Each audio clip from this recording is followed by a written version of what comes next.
Hello, and welcome to another episode of the Friends Per Second podcast. I'm never going to intro one again like that. I promise. I was trying something new. It did not work. I like it. It was fantastic. Only intro things like that from now on. Two game show You're doing great, hosty. Jake. I can't. No, guys. No. No, You look like a didn't game say sh- like, you look like come on down. Like, you didn't do any of that. A brand new car. I should have done that. Yes. So cuddly this is toy. a podcast. So this is technically our oh boy, we didn't write it. This is Sixth? episode 6. It is episode 6, and it is the week of August 23rd ish when we're recording this. This is a fortnightly podcast, and every other week podcast where we talk about all the stuff. I'm Jake Baldino from the internet. I'm joined by SkillUp from the internet, Lucy James from all over the internet, and Gerard, aka the completionist, from all over the internet. How you folks doing? And TV. And TV. And TV. Don't and sell TV. Gerard I can say short. that And now on television. TV, That's guys. right. I'm Yes. Hollywood. That's right. That's what everyone wants to be able to say of themselves. I'm Hold Hollywood. on. Jake, I got to cut you off before we start. Can we just take a look and honor Lucy, who looks incredible with her hair right now? She Yeah. is giving me huge Nancy Wheeler vibes from Stranger Things right now. You're crushing it. You're crushing Thank it. you. I think you are not giving enough attention to Jake's Yeah. new cut, which That's is true. very sleek. Come on now. Please don't sell the man short. You're right. You're right. You're, That's you're right. looking I'm better than solid, girls. Jake. That's right. Wait, and Gerard didn't. No, but that was the funny thing when I joined the call. I'm like, "Whoa, Jake, you got a haircut, man. You're looking good." And Lucy's like, "Excuse me, I got a haircut. Where's the call out to my haircut?" I'm like, "All right, Lucy, you look nice too. Okay, sure. You know." Didn't Gerard get a haircut too? Yeah. I did. So me when you I cut just your think beard, you'll look all right? great. I think you'll just look great. Okay. That's it. We're trying our That's it. best. That's it. We are. As gamers, as far as gamers Yeah. go, we're doing what we can. Yeah, we went So- outside. What more do you want? We touched that grass. We touched it. This week we've been pretty busy. We have an interview with Lawrence Yang from Valve, specifically one of the folks behind the Steam Deck, and that was a pretty cool conversation. We have that. We have a bunch of news to talk about. We have a lot of games that we played. We got to cram a lot of stuff into this one. Yeah. So you guys want to just kick it off? Go on then. Let's do I'm it. really keen to get back to Saints Row, man. So let's make this quick. Let's make this snappy. You know? Let's at the very we least want to get back ASAP. Let's just hit the big news item of the week. First, it's Embracer Group. Embracer Group is the seemingly massive Swedish holding company that has made some big acquisitions. Begun acquisition wars have. Terrible. Not going to do that again. But Nope. it just seems like doing it other- every time, Jake. Yeah, that's- every time. just a All bad of the Yoda. podcast, the rest of it needs to be that, okay? The rest of the way when you speak, it's that, all right? Yeah. okay. Otherwise, we won't acknowledge you. Thank you. Okay, great. I just set a bad precedent.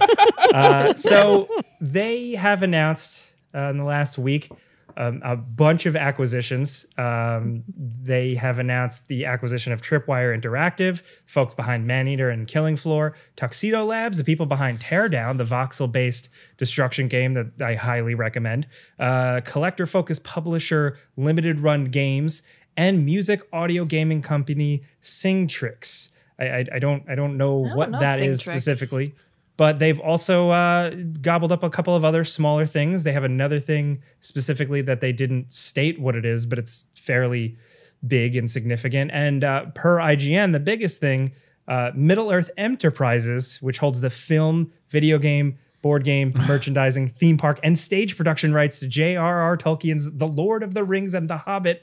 Embracer said it plans to explore additional movies based on iconic characters such as Gandalf, Aragorn, Gollum, Galadriel, and other characters from the literary work. So they own that now. It's what is it?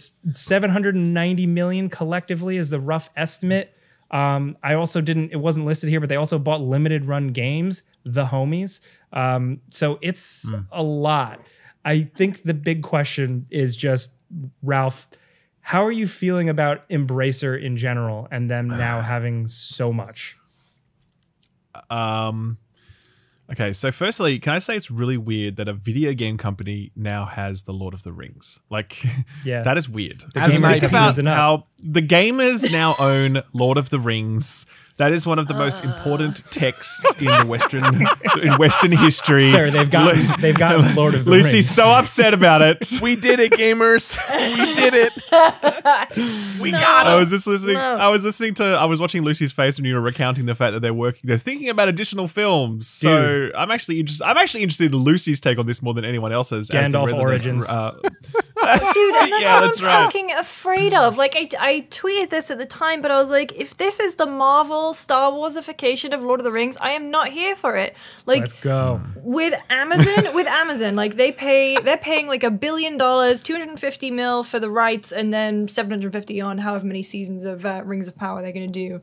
And like, I've seen the first two episodes of Rings of Power, and I really liked it. So maybe it's just me being overprotective of something I don't actually own, but that means a lot to me, which, you know, God, people doing that on the internet, that's weird. But the thing that I don't want from this is I don't want Lord of the Rings to get diluted and broken apart into its constituent parts to make a product that's not going to be good. And I specifically call out Star Wars in this because you know how I feel about Star Wars. Who's out there saying like Boba Fett is great? Who's out there saying that Obi-Wan was a great TV show if you get past, like, if you have to say, if you get through the first X number of episodes to get a good TV show, What is this, a fucking JRPG? not- Yeah, I was gonna say. I'm fucking not doing it. Like, it should be like The Boys, where it's good from the get-go because it's designed like a TV show. That's what I'm afraid of. Like, Gandalf movie, Aragorn movie, fucking Gollum movie. We don't even want the fucking Gollum game, okay? Like, Yeah, preach, Lucy. Keep going. That's it. It's the Lucy you want to see. That's right. Go in, Angry Lucy. Rip him a new But- one. yo, if this means Lord of the Rings, the stage musical, whatever it was, is Oh, it coming definitely back, does. hey, I'm all Made for by it. 'Cause I gamers, know- for gamers, Yeah, by that's gamers. right. Made by the gamers, for the gamers. And like, But I'm trying not it's to a- shit on everything because, you know, there are still going to be those teams that are excited to work with a property like the Lord of the Rings. But I just hope that means that Middle Earth Enterprises are still going to be, you know, making sure stuff sticks to the lore. But then again, it doesn't fucking matter Just because like, we've already had like Disney. Yeah, They really care. Of course, the corporations deeply care about the law. That's their number one priority. Of They course, We can absolutely trust them. do. And I mean, Yeah, I don't yeah, know. sure. We live in a world But I- post-Hobbit movies, so nothing is sacred anymore. I feel like, yeah, it's inevitable that happens though, because you've got these rights. They're hugely valuable. No one has really taken a proper swing at exploiting them, so to speak, other than Peter Jackson, who did a phenomenal job. Just an incredible, and like I went back and I mean I watch them every few years. Watching them recently, the Lord of the Rings films. I mean, there's nothing like them, and I don't think there will ever be other films like them ever again. They are such unique productions in every aspect, and such a incredible culmination of this incredible thing that we have, this book. Plus, also someone who just was so singularly committed to it, so much talent coming all together in Hot this way. people, The movie great just special feels effects. like there's no other movie that feels quite like Lord of the Rings. It has this almost stage production like quality, this intimacy to the way it's constructed. But oh man, anyway, point is that yes, we're definitely going to see more of other things, and they're not going to have anywhere near that same commitment to the source material, not the same love and care. It's just sadly inevitable, which it does bum me out. But it's also like to the point of conglomerates owning everything and owning IPs, and it's like less investment seemingly in newer things. It's more I need to own the rights to the big popular thing that people already know. Yeah. And that's the thing that I think really gets me. It's like I just, you know, leave Lord of the Rings alone. I mean, I don't know. What major new IPs have really broken through in the last 20 years? I mean, we can't say MCU because MCU's old IP that they managed to give a new lease on life. I mean, Harry the Potter's like Wizarding 30. Yeah. Harry Potter, is that 30 years, is it? It was like 95, 96. Sure. Yeah. I was actually going to say sure, the sure, Wizarding sure. World of John Wick. We're coming up on the fourth John Wick movie out. There's lore. We're getting a spin-off show. Yeah. Did You're you right. know Getting that a John show. Wick is basically just Black Widow? Cool origin. Bummer. Anyway. Sorry. I think Mel Gibson is also starring in that prequel series as well. What? From my recollection. Wait, no, hang on. I've got one. Avatar. You are on a roll today, Lucy. Yeah, Your savagery is perfect. It's a mix of incandescent rage and beautiful sardonic sarcasm. It's fantastic. So gaming wise, on that acquisition front, I think a lot of this stuff is pretty standard, not mind blowing. I think it's just a sheer amount of things that they did at once. There's also a arcade company involved.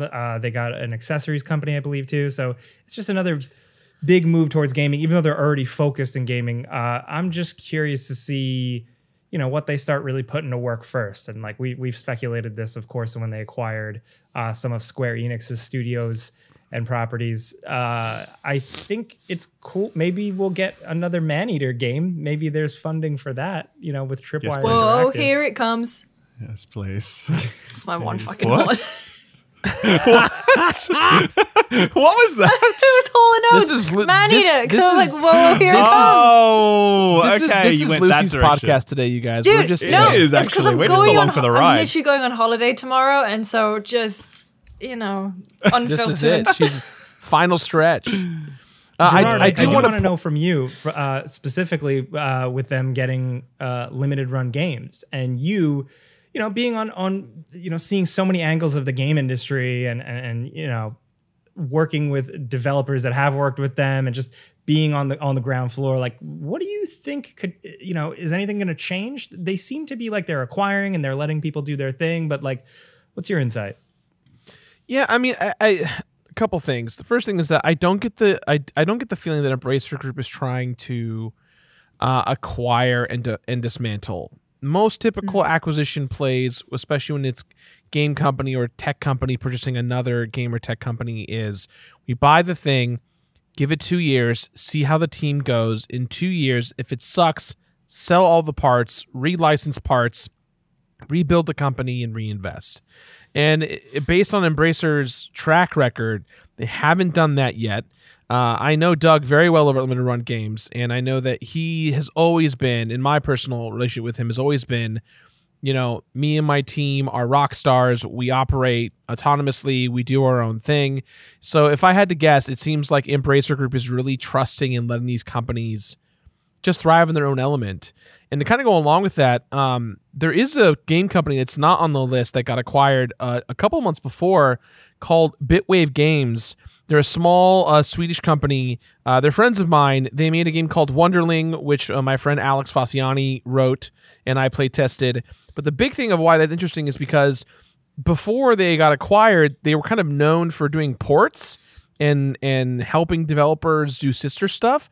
And they're doing, as a part of the acquisition with Embracer, they announced it, that they're porting three games from the past in regions that the rest of the world never got. So Zero Wing, which I believe is that all your base are belong to us game that everyone knows from, Outzone, and then the big surprise, and I think is still crazy, is Mr. Gimmick or Gimmick, which was a European platforming game that only exists in Europe. We never got it outside of that, and that's been like one of the most expensive, rare games to own in Europe, let alone like if you're an American, you've not been able to enjoy the game until this. So to me, what it seems like, Embracer Group is really not just, for lack of a better pun, embracing acquiring these new AAA companies and their properties and things like Limited Run Games, but they're also buying up game companies and going, hey, retro is very a part of our backlog. They're going to go to Sunsoft and get those licensing rights and acquire those rights. And I think that to me seems like a really kick-ass thing, because not a lot of companies are willing to do that.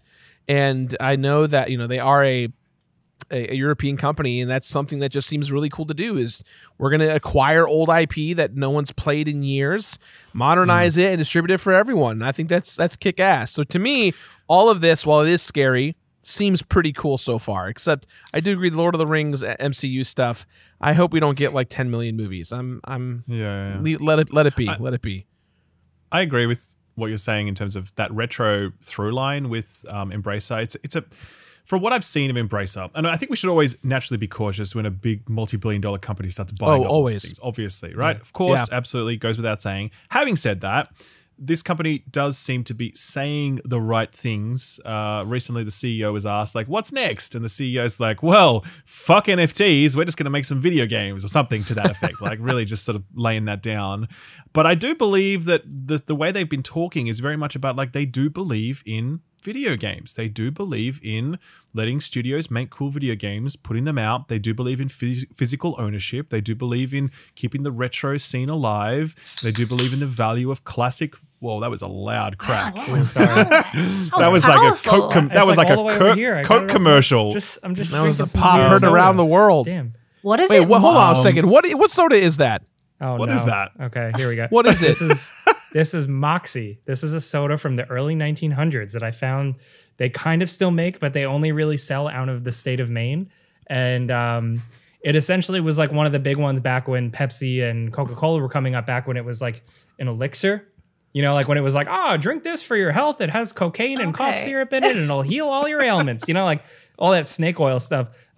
It just didn't blow up like Coca-Cola did and stuff, but it had a lot of influence. And interestingly enough, there's a scary man on the can pointing. And the scary man was a big deal. And he actually served as inspiration for the Uncle Sam, like, I want you poster. That's a spin on this guy on this disgusting flat Dr. Pepper I'm drinking. Oh my God. I really like weird soda stuff. Sorry. Anyway. That is the best segue I've ever heard in my entire life. You could give me like shit. 10 years and I would not have been able to predict where that was going. That was amazing. Yeah, Dude, me no, too. don't apologize. I love that. Thank you. Could you please, next time I come to the States, I really want you to give me a crate of this stuff. It's called Moxie. For me? Yeah, it is flat Dr. Pepper with a hint of Christmas spice. Ooh, that sounds really... Well, hey, wait. You said Maine, right? Yes. Oh, because I'm going to be in New Jersey in a couple days. So I was hoping to pick some up, but...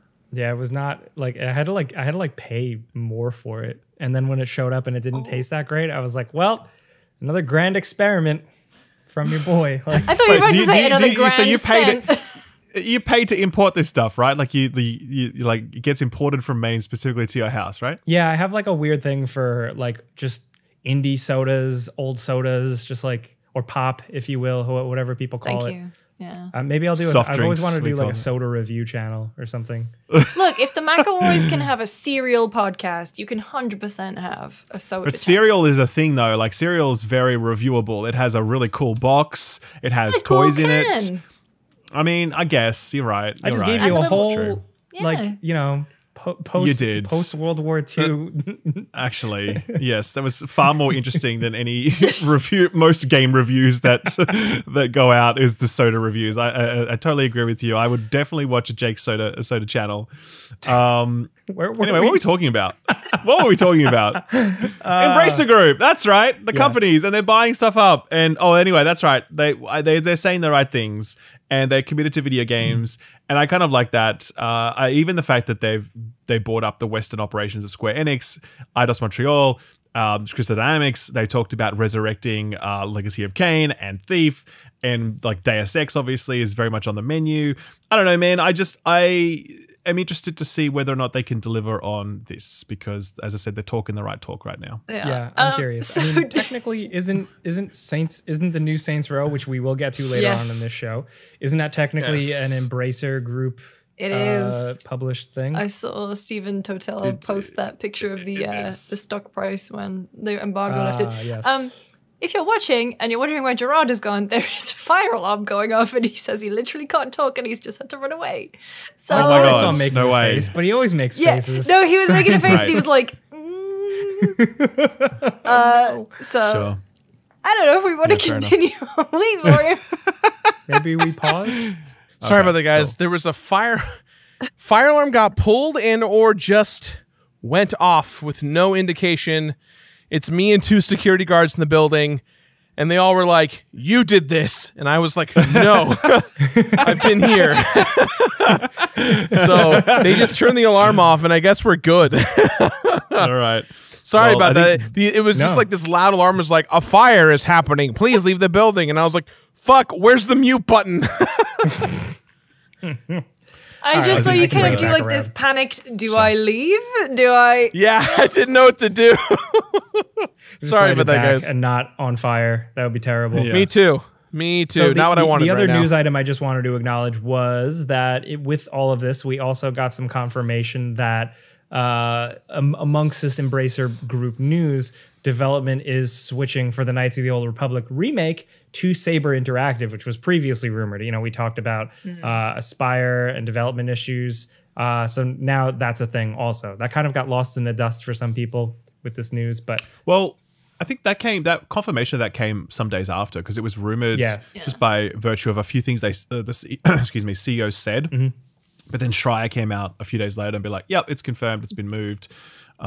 RIP Aspire, which is very sad for them because that was a big deal. It was a huge project, a big step up for them who they previously worked on ports or whatever else. A big deal. And they worked very hard on this. They obviously presented their vertical slice and were apparently excited about it and felt good about it. And it went so badly that they eventually just lost the project altogether. And they're now in the market shopping for other projects to work on. So that is very disappointing for them. Yeah. But also, do you think, I don't know, they were like, oh, it's still going to hit that release date. Do you think a game can realistically change developer, even if they were a co-developer on it? And well, Schreier's reporting earlier from a few weeks back was like, realistically, this game was going to ship in 2025, right? So absolutely not. And I just don't know why. And guys, this is just industry, like investor talk. Like you don't want to admit to delays until they're firm because you want to make it like, hey, yeah, of course, you should buy stock right now. Versus if you announce delays, the price goes down. So I don't expect that stays the same. There's no way they continue to meet their promised whatever release date it is. I think it's 2023. It was meant to be 2022. It was meant to be this year, by the way. That game was coming out. So yeah, it's definitely there's no way that's shipping next year. well, what are you going to do? Wait, what? That's the perfect little end. Perfect little, you gonna like, do? put a bow on at the end of the conversation. I love What are you going to do? Yeah, what are you gonna do? That's how I end like every sentence in real life. That's bad. I like Let's, this, Jake. This is great. It's the soda. I'm all sodaed up. I was going to say, Yeah. It's all that cocaine you've got in that soda, man. That's what it is. all right? that moxie. That cocaine soda. Let's also chat Gamescom. Gamescom opening night live. The big presentation went down August 23rd, and it brought a lot of updates on existing games that we already know about. Some new looks and a couple of new game reveals. I think the biggest thing off the bat was unfortunately leaked earlier the week before. Dead Island 2 still exists. It is returning and it's releasing in 2023.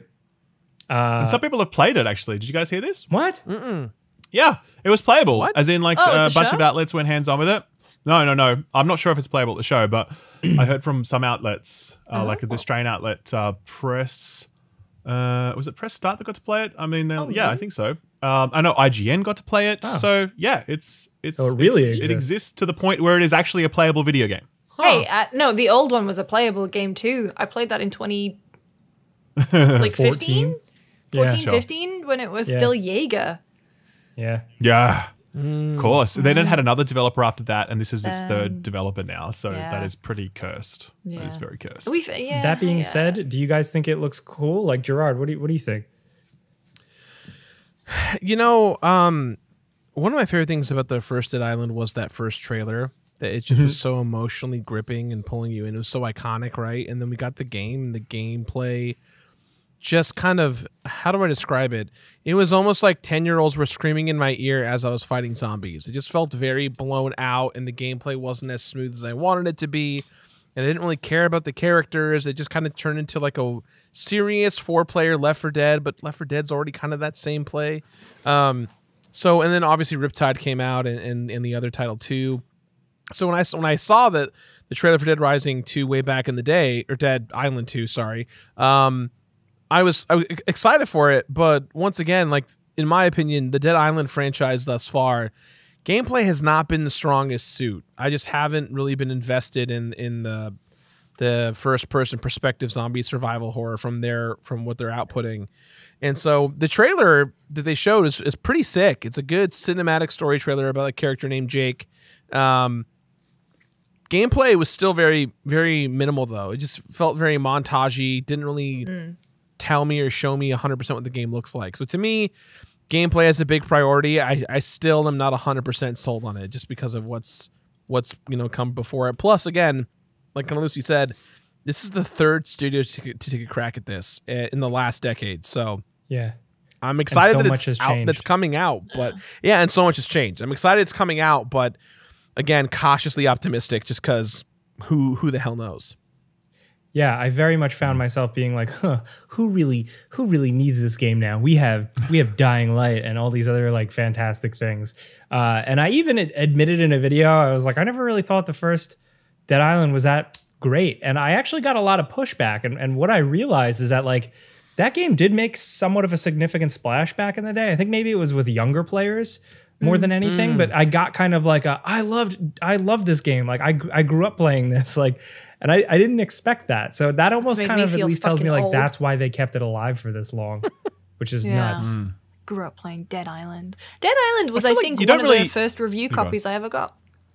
All right. Yeah. Wow. I do feel as though you don't really hear much popular reference or common reference to Dead Island. Like you'll hear lots of reference to like Left 4 Dead and all sorts of lots of other zombie games, but Dead Island just doesn't surface in conversation. Sorry, Dead Rising doesn't like It doesn't. Dead Island doesn't really surface as like a touch point in when we're talking about other games or whatever else. So I don't know. I do feel as though its impact is fairly limited, but yeah, people obviously have a real soft spot for it. Yeah, Unless you I talk about guess the in my trailer. audience. Like It that was the trailer trailer. seems to be the thing that has resonated the most off Dead Island. And then the That's what fact that that everybody team remembers. went on to make Yeah. Dying Light, which was a superior game in almost every regard. Yeah, nobody's really referencing Who Do You Voodoo. Sorry, that was a bad game reference that I still remember from that stupid game. People Anyway. do love that reference, though. They do love Who Do You do. Voodoo, though. Are we out of touch? No, the children I who are think we wrong. did it, guys. Of course. I think we're boomers now. We did it. That's it. Just welcome to the Boomer Cast. The other big highlight for Gamescom opening night live, and then I'll open the floor to you guys. Stuff that interested you was Lies of P. This is coming in 2023, and I've been shouting from the heavens about this game ever since like we got the first little drops of it, just because of like the weird high guy elevator pitch where it's like, what if Dark Souls, dark and gritty Pinocchio, but also in like France maybe, and and here we got an extended trailer with a bit more gameplay and cutscenes and stuff, and it is very much a Souls inspired type game, another one of them, but it seems incredibly cool with the sense of style. We have the cool over the top character animations, attack animations. It seems like there's actually like a tangible story to it, but the boss designs are out of this world. There's one at the end of the trailer that is just so weird and unlike anything that I've seen. I was just so happy. Like I'm glad I was looking forward. Like it just kind of like reinvigorated my excitement for it. I'm kind of at this point like really starting to get over games inspired by Dark Souls. I know that's like not a popular opinion, but sometimes I just want to be a pretty Pinocchio boy and go on a great spooky Halloween adventure and not worry about grinding and getting mad, you know? But hey, whatever. What are you going to do? So Where can I go? So that was probably my big one. Yeah. It looked awesome. I was really impressed by it. I think it's definitely going for it. Like clearly Bloodborne inspired, but just moving in its own direction, using that as a jumping off point, but then making a proper jump. Obviously it is more flashy, more actiony. It's also not as like gross as Bloodborne is. Like it's cleaner, prettier to look at. The enemy design looks really fantastic with its kind of like automatons. Again, very different vibe to the blood beasts and the blood disease of Bloodborne, or the Cthulhu inspirations. None of that's there, from at least not what I can see. It just looks like a really great package, and I hope it's great because obviously we've only seen trailers. We haven't played it ourselves. Maybe it sucks. Maybe the combat is awful. I mean, nailing that sort of combat and making the game tough but fair is really hard. Very few developers can pull off that equation correctly. Hopefully they can do it. That'd be awesome. Just evil Geppetto.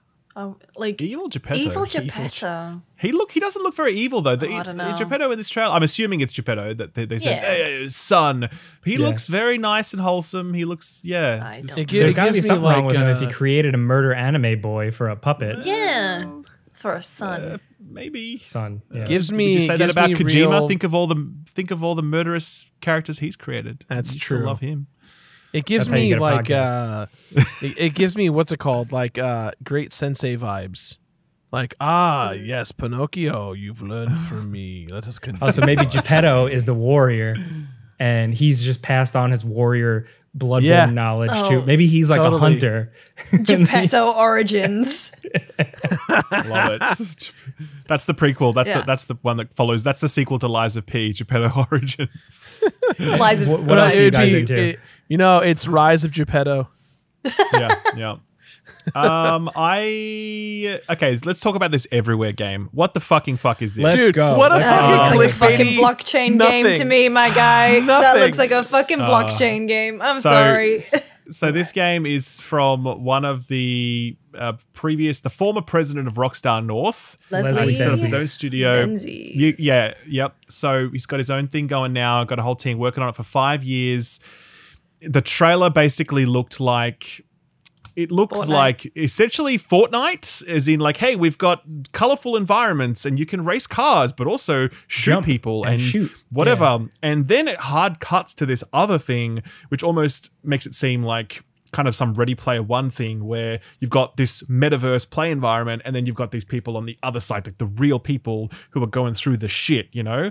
But my back is up on this immediately because I'm like, no, this looks like bullshit, metaverse, blockchain, NFT garbage, everything. Even the fucking, that icon, I swear to God, that looks like a token icon. Like you would see that somewhere Yeah. on some token exchange On a shitcoin. and you all of that shit, you know? Yeah. So I don't want to jump to conclusions and say this sucks, but like my like spider sense is tingling. I'm like, I think this might suck, but I hope I'm wrong. I'm That's- looking the key- at their website.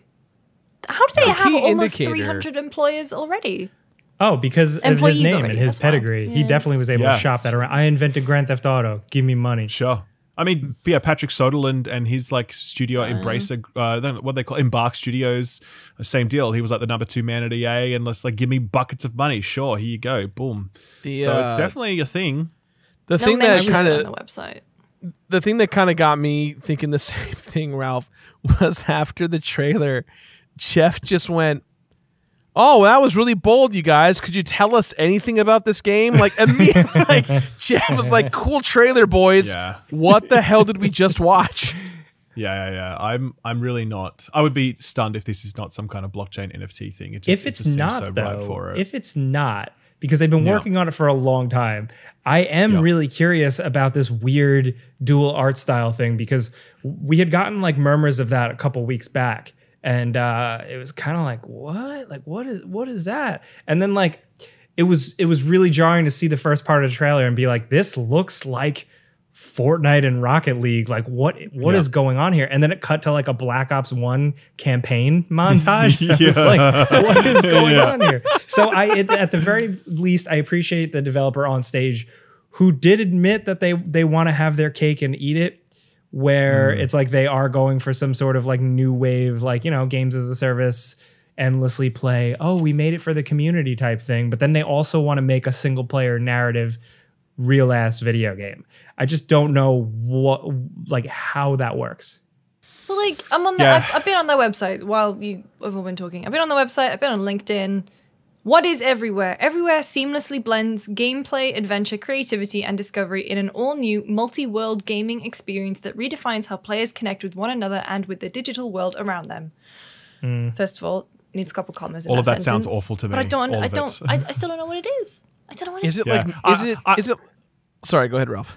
Oh yeah, you go, Joe. You go, Joe. I was gonna say, is it trying to be like Media Molecule was with Dreams? with Dreams? Is it like Roblox or Minecraft Yeah. where it's Yeah. like That would If be my that's- guess because basically Roblox is something that is so unbelievably successful. It is ridiculously successful. It is a 60 or 70 billion dollar company. It is the largest video games company in the United States. Okay. So, but we as core gamers don't know anything about that. It's completely blind from, like obscured to us because it's just for kids, right?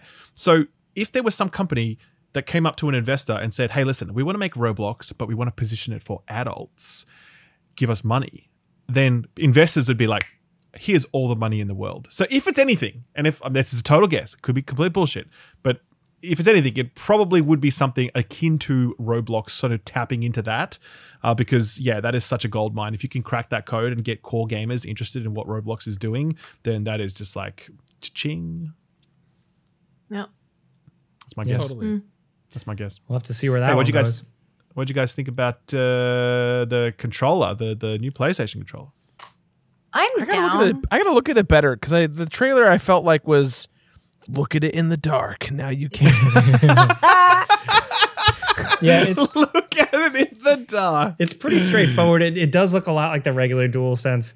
It'll have all the same features. It's a little thicker, and it's going to have swappable like tops of the joysticks. The joysticks themselves you're going to be able to remove. There's tabs on the lower part of the controller. And it's going to have, you know, mappable control schemes that are like you can hot swap between them because it's saved on the controller's memory. You know, it's pretty standard stuff. I'm just curious to see if it does really have kind of like that premium finish. Like I like when it just feels like a nicer controller. And I would love to hear more about the battery life. That's the big thing. We don't have a date or a price for this yet, but give me a little bit more battery life and I would be happy. Please, sir, Yeah, a it does crumb burn of battery through life. I have to have two, and I have to keep them on that little dock thing, so I constantly have to Yeah. rotate them in and out. You're like revolver ocelots, like with tossing a revolver and catching the other one and putting the Yeah. other one in. Like, God. Yeah. I obviously Callisto Protocol looks sick. It Yeah. continues to look excellent, and I love the ending of that trailer. That was really nice. Can I just say it's really dumb that the Lords of the Fallen sequel is called The Lords of the Fallen? Like, are these guys trying to make it harder for themselves? Like, this game already struggles because it looks like Elden Ring. And to make it even harder to find in SEO and get surfaced or talked about at all, they've gone with the most confusing name ever. Maybe looks they're cool. maybe they're just trying to bury the old Lords of the Fallen. Because that one was not very good. They called it a sequel, and to me, Yeah. it's like they're trying to copy a little bit of what Santa Monica is doing with God of War 2018, but like enough time had passed for us to understand and recognize the difference between God of War 3 and this franchise doesn't have a bunch of entries to pull from. This is when Jeff was like, it's a sequel, and then we saw the title, I was like, it's a sequel or it's a reboot. I don't know. You tell me, man. yeah, from what I got from it, it was kind of just like we fast forwarded the lore and then hell got set loose and now it's cool. So I'm good for that. Even though it's just like a cinematic trailer, like I really, really liked the designs a lot. I really like them using the voice of Glenn Danzig. I didn't play a lot of the first one. Did the first one go this crazy at all? Like I know there were like big enemies you could fight, but like was it like this like hellscape Doom Eternal like Christ allegory weird angels and demons thing? Because this is like holy shit. Because the first one I just remember kind of being like Viking Man, Dark Souls. Yeah. Yeah. I remember much. just being so like fantasy castles and medieval shit. Yeah. And just it didn't feel that good to play, so I didn't play it for that long. Yeah. I wonder. I hope they are able to be quite distinct in their final products because they are essentially not competing with Elden Ring, but it's essentially maybe kind of in that ballpark, and that is really hard, like impossible to follow. So unless they're really setting themselves apart by some means, like the Lives of P, for example, with Bloodborne, like there's a real line there that you see how it's different. Yeah. If they can't find that line and go well above it, then everyone's going to be like, well, why would you play this when you can play Elden Ring? It's like, well, it's okay for more than one game to exist. You know what I mean? But still, that would be hard for them to break through. Yeah. Ralph, did you catch the Subnautica developers' new game? I know you're not totally caught up yet. I'm so interested. I'm so glad you brought that up. Yeah, because you're like a real nerd. So I feel like you might be interested in this. Okay, so here's what I think about this. Conviction, Jake. So he's like one bad day away from like really painting models. So Yeah. No, that's true. I'm up to like my third Warhammer book at this point, so it's possible. Okay, so just as a background, if anyone missed this is Moonbreaker, and it is the follow-up. It is the new game from Unknown Worlds, okay? So in the past, they did Natural Selection, which is like this kind of co-op horde shooter thing, sci-fi horde shooter. Then they did Subnautica, which is a underwater survival game. And now they're making Moonbreaker, which is this turn-based strategy game using models. And when I say models, I mean like little painted figurines. Imagine Warhammer, imagine like a digital tabletop where you have models and you can actually paint them and whatever. I am really interested in this. I think it's really brave and cool and out there and like good on them. I wonder how this is going to go because this looks so niche. I reckon even the art style is so garish and so specific and so particular that I'm sure a number of people are going to be like, oh, that's not for me. And then the models don't actually move. They're completely static. And that's also going to make people go, oh, I don't know about that. Plus it's a digital board game kind of thing, very static environments. Plus the whole appeal of like painting models, that's not for everyone. This is a very, very unique, very niche pitch. Very specific. And so I'm with them. And I'm like, oh, I really hope you succeed with this, but I also am simultaneously really worried that it won't because it's just so out there that I think will scare a lot of people off. I'm intrigued. I don't know. What do you guys think? It. Like I thought it looked interesting. The thing that got me though is that it's Brandon Sanderson, which I just don't understand when that man sleeps or how he's I don't know. Like I'm really interested to see like how he got onto this project, and I'm interested in the lore behind it, because if there's one thing that Brandon Sanderson is amazing at, it is world building. And so yeah, ordinarily I would let's get him on the podcast. I'll just ask him. Ordinarily like I probably wouldn't be as interested, but then when he popped up I was like, okay, that's an interesting one. I mean, it's I don't know, similar vibes to George R.R. Martin being on the Elden Ring trailer, except I feel like Brandon Sanderson has way more involvement than George did in Elden Ring.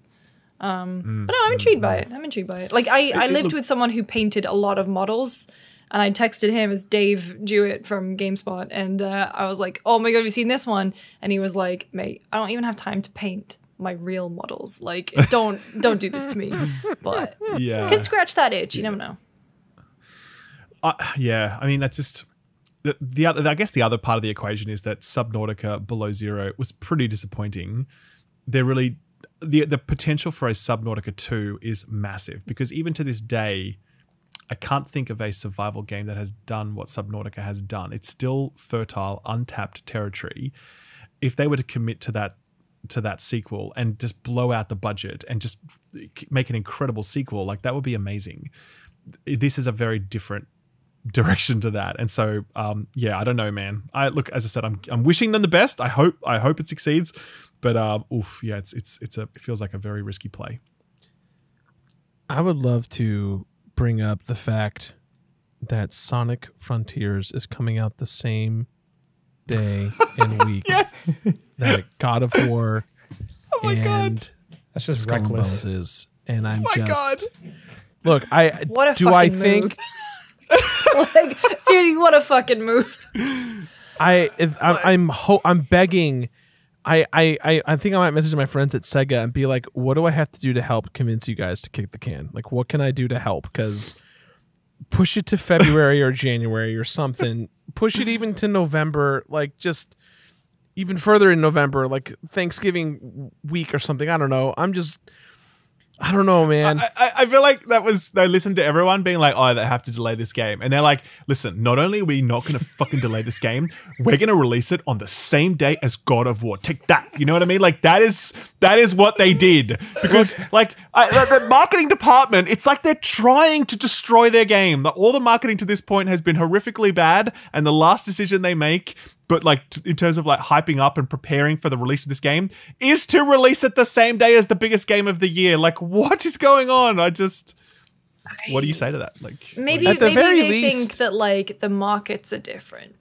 But then I feel like You know the what? people who are interested in Sonic, beyond the Sorta? kids who really love the Sonic TV shows and whatever, I feel like the Sonic audience is kind of like people who are our age who are probably more likely to play God of War at this point.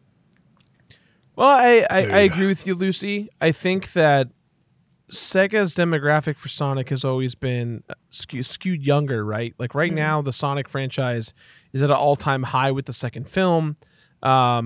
You know, so to me, it makes sense to kind of ride off the high of that movie to get it out. I just don't know. I'm curious to see the data points when this is all said and done between the commonality of players who are going to play God of War and Sonic Frontiers. I'll tell you what, though, if I had to guess which of these 3 games people are going to buy, God of War would be first, and then probably Sonic second. And I'm going to forget about Skull and Bones immediately. Oh God, I forgot. Yeah. I totally forgot about Skull and Bones until you said that. That's not. That's not the same day, isn't it? It's the like same November, day. It's either the same day. Or I forgot. God of War that. is when, the 8th. No. Sonic is the 8th. God of War is the 9th, and then Skull and Bones is the 7th. Oh God. Skull and Bones I have as the 8th. I have in my schedule as So the 8th. so Sonic and Skull and Bones come out on the same day, with God of War coming out the day after. And can I just say as well, like the rest of that month, what have we got? We've got Evil West on the 17th, on the 22nd because it got delayed. They got delayed. And then Dark Tide is on the 30th. Yep. You could push your game back 2 weeks and it would be fine. Yes. It's not like the rest of the month is fucking packed. Yeah, they could have kicked it move once, it a little maybe bit. twice, and been fine. Oh man, I just look maybe we overthink this stuff. Maybe it actually doesn't make a difference. Like games companies have done this for decades. Yeah. And maybe it's like, look, it's fine. But at the same time, we live in this world and we see like social media, for example, there's only X amount of throughput on social media. And if all of that throughput is being consumed by God of War hype in a single week, surely it hurts your marketing to not have lots of people talking about Skull and Bones or Sonic or sharing clips about it and the discourse and podcast discussions. You know what I mean? Like, Dude, surely that has an impact. Horizon is a prime example of that. Horizon was hot for less than 3 or 4 days, and then Elden Ring came along, and we all stopped talking about Horizon, almost as a gigantic gaming populace said, oh, Elden Ring, let's consume. And then that was all we talked about for 2 months. What about all the people that want to have sex with Sonic? I feel like they're all mostly our age, and they would also probably want to be playing God of War. So,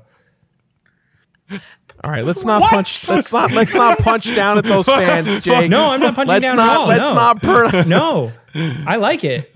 I mean, not like that. No, wait. I mean, not like that. Oh my god. No. What about all the people who want to have sex with Sonic? Oh, we forgot about them. You're right. Sorry. Oh yes, the key demographic, the people that want to fuck Sonic. Oh shit. God. Just for the record, we love Sonic fans. Yeah. They're all great. I'm no a Sonic judging. fan. No judges. No, I'm nothing encouraged. like that. Nope. No I'm not kink gonna- shame. Have you guys ever done the Hedgehog game? Have we talked about this? Where you Yeah, we've Google done your it name on a yeah, practice we've done it. version of on this a practice podcast. one. Oh, That we was did it. that. That was it. We did that. That's right. one of my favorite Yeah. games. I saw that new Tales from the Borderlands. I'm nervous about that. I'm not sure if you guys played the original Tales from the Borderlands. Did you guys play that one? I enjoyed it. Really, really funny. It's fantastically written. It's really, really good. This one, I don't know. That wasn't quite giving me the same vibe. Well, now it's in house at Gearbox, right? Yeah, and they say they've got some of the same writing talent over. Yeah. Cool, I hope so. But I don't know. Just that trailer, I was like, I don't know about this one, but I'm hopeful. So yeah. Dude, if we're talking about like telltale ass games, the fucking Expanse game looked incredible. Hell yes. Oh and my it's Cara G, my favorite of all the cast. Cheekbones. She's the best. She's so good. I love Drama so much. She's very good. Yeah, that's my highlight. that's probably. I'm pumped for Killer Clowns from Outer Space. That had no Yeah. right. Hey, being- can you tell me? I don't know. I didn't even know this existed. Can you give me the TLDR on this? I have no idea. Killer Clowns from Outer Space is an old film. It's cheesy but incredibly like realistic in its execution. The clowns like abduct people and put them in like blood-based sacks and hang them up all over the city. It's like one of those 80s films that makes you uncomfortable because the clowns are too like they're not realistic, but they're alien-ish type clowns that like actually hurt people. They're very predatory in putting them in these like blood sacks, and they drink people. And so it's very uncomfortable and very scary. And if you're a young adult, let alone a kid, this was one of those films that scared the crap out of you.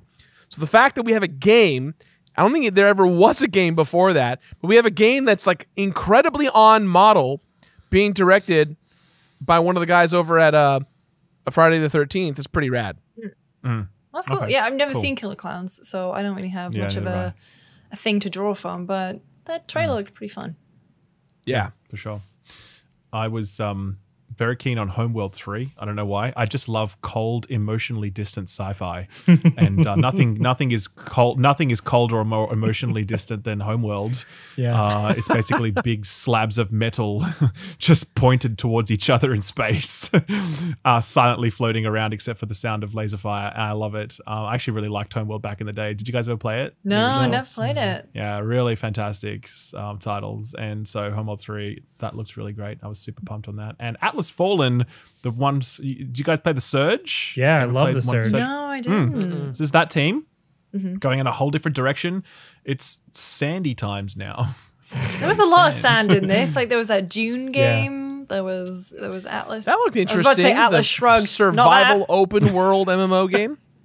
Yeah, unfortunately, like when I saw that like killed. I was like, oh, another one, because like the hype cinematic was like really, really cool. The only thing though is that I think Funcom is behind it, and Yes. Funcom did do Conan Exiles, which I don't know. It had some interesting things to it. I had to play a lot for game ranks. I don't know. Like at least they've made survival open world things before. Yeah. Yep. Is it okay if I just keep wishlisting stuff? Because I saw so much of this that I really liked. I know it's like we don't have time to cover everything, but there's one thing I yeah. did specifically want to ask you, and if this goes off on a little bit of a tangent, I'm sorry, listeners, but go. they drop. I know you had a bunch of big. I say you people. I know you had a bunch of Destiny news this week also, and during this opening night live thing, we got a Destiny 2 Nightfall promo trailer ad type thing, and I didn't even know it was Destiny until like the end of the trailer. I was like, what? So what is going on? Can I just say as well that I have actually not watched the because they did a showcase before Gamescom. They did like a dedicated showcase talking about the latest season of Destiny, the upcoming expansion, some other stuff. I have not watched that. So the only thing I have seen for the next chapter of Destiny is that Gamescom trailer. And I was just like, oh my fucking God, this is incredible. As someone whose like favorite genre of music is synthwave, and as someone who's obsessed with like Blood Dragon, you know, like just give me all of the neon 80s vibes. Yeah. And you cram that into Destiny and you add a new subclass, which is this it's called Strand. It's Destiny Strand is now a game. Strand type game, okay? That's right. Thank you. And it has like a grapple hook. Now they've got grapple hook. Oh my God. I haven't even seen the class in action yet, but I know they have grapples.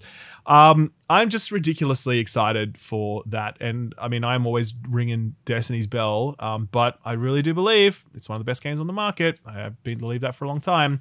And the vision for what that next chapter is artistically, it could not possibly be more tailor-made for me. Like it's like they just made it for me.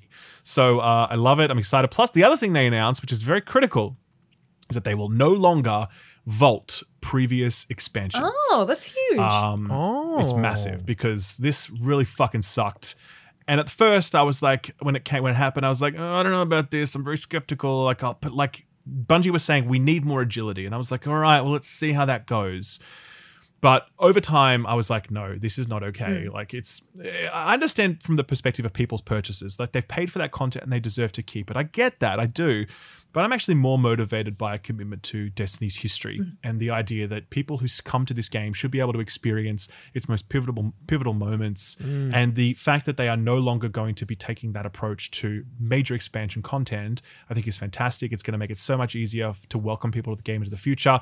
Seasonal content will still get vaulted, which I don't love that. But hey, look, it's a fair compromise. I understand. Keeping the entire game alive and contemporary, yeah, okay, that's a whole other conversation. But really pleased about that. And so, yeah, just super excited for Destiny. As I said, I think it's just in such a great place for those that are currently playing it. Again, I do not recommend Destiny to anyone that is not currently playing it. And one thing they also have announced is that they're going to be refreshing the new player experience. So hopefully that changes, and I can start recommending Destiny to people, because right now it's just for those addicts like myself. It's not for everybody else. So yeah. It's my little spiel. Sorry for just the Destiny dump. That's what happens. I'm so happy for you, Ralph. When I saw that trailer, I was like, somewhere Ralph is celebrating, and I'm happy for him. As soon as I get off this, I'm going to watch the showcase. I'm so excited about it, to be honest.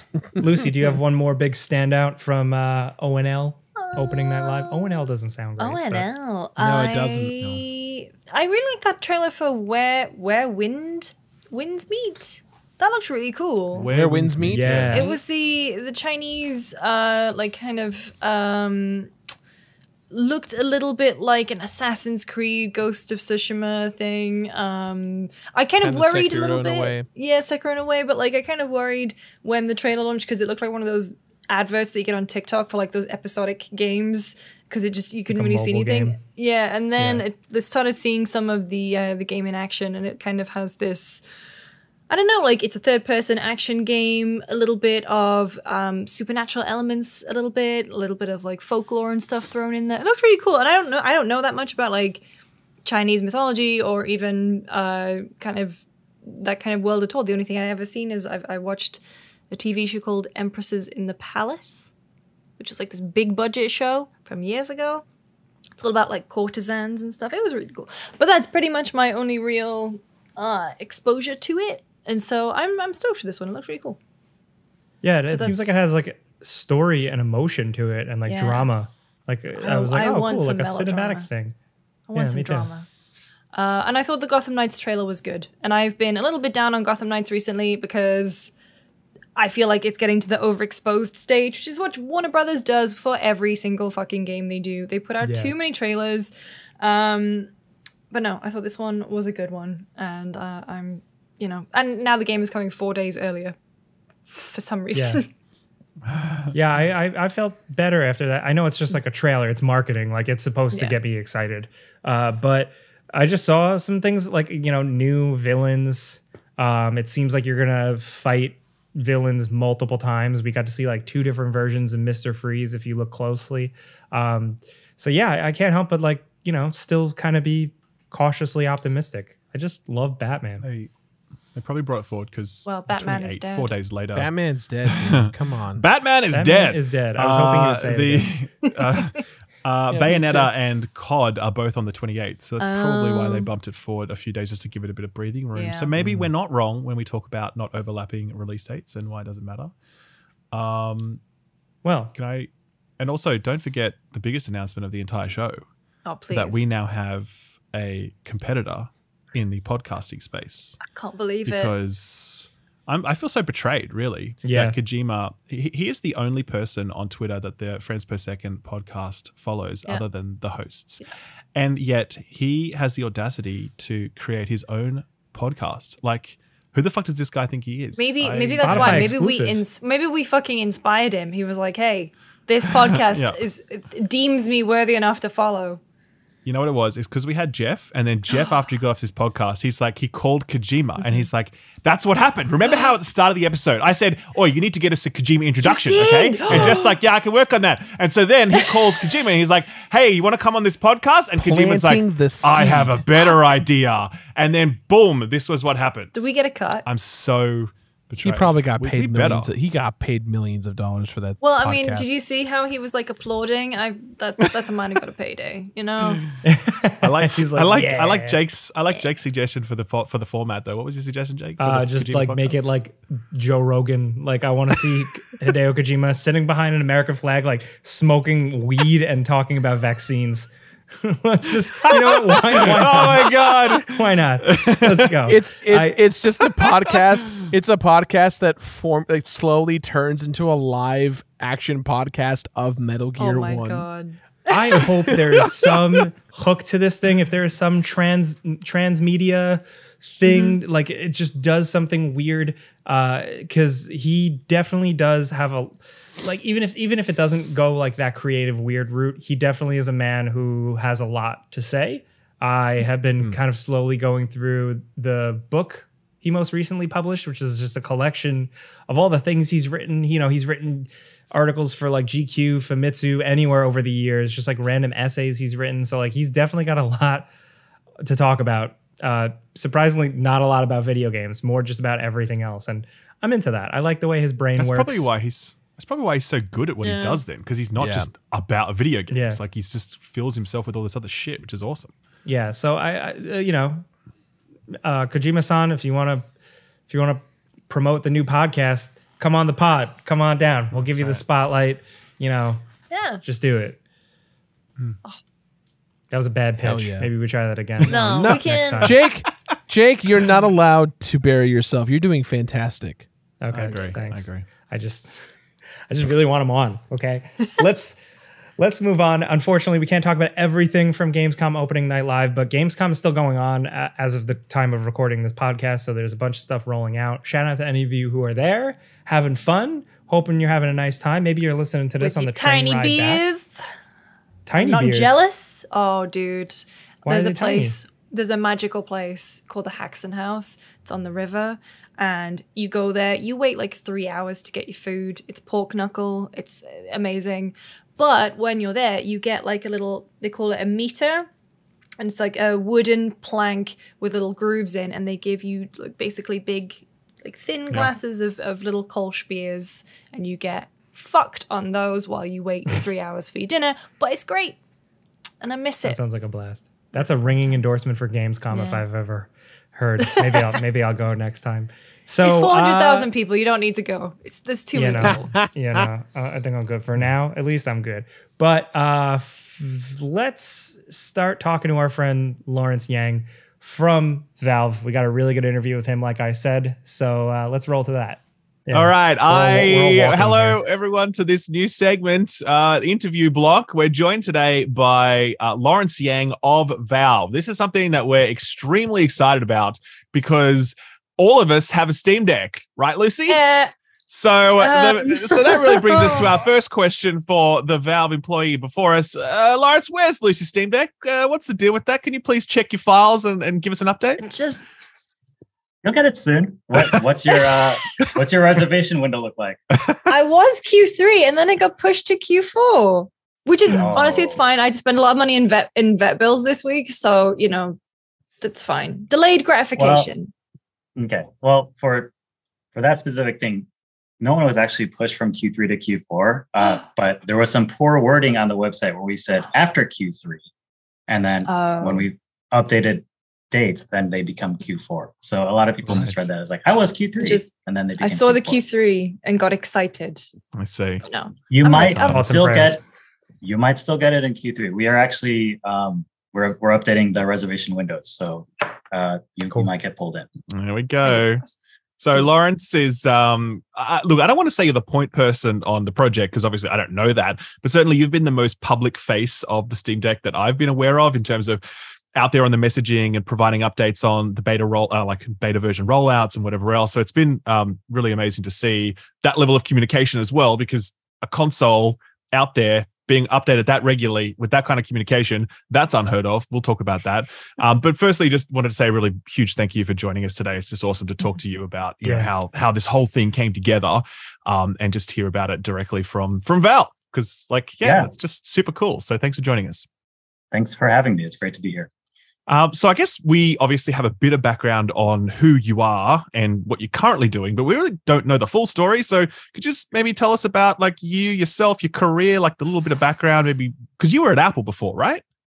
Yeah. Right. Yeah. I was there for 8 years. How far back do you want to go? Well, I mean, whatever. Like, I mean, interested to know how you got to the career trajectory that led you to the point where you were contributing to the creation of a Valve handheld. Like, that's pretty cool.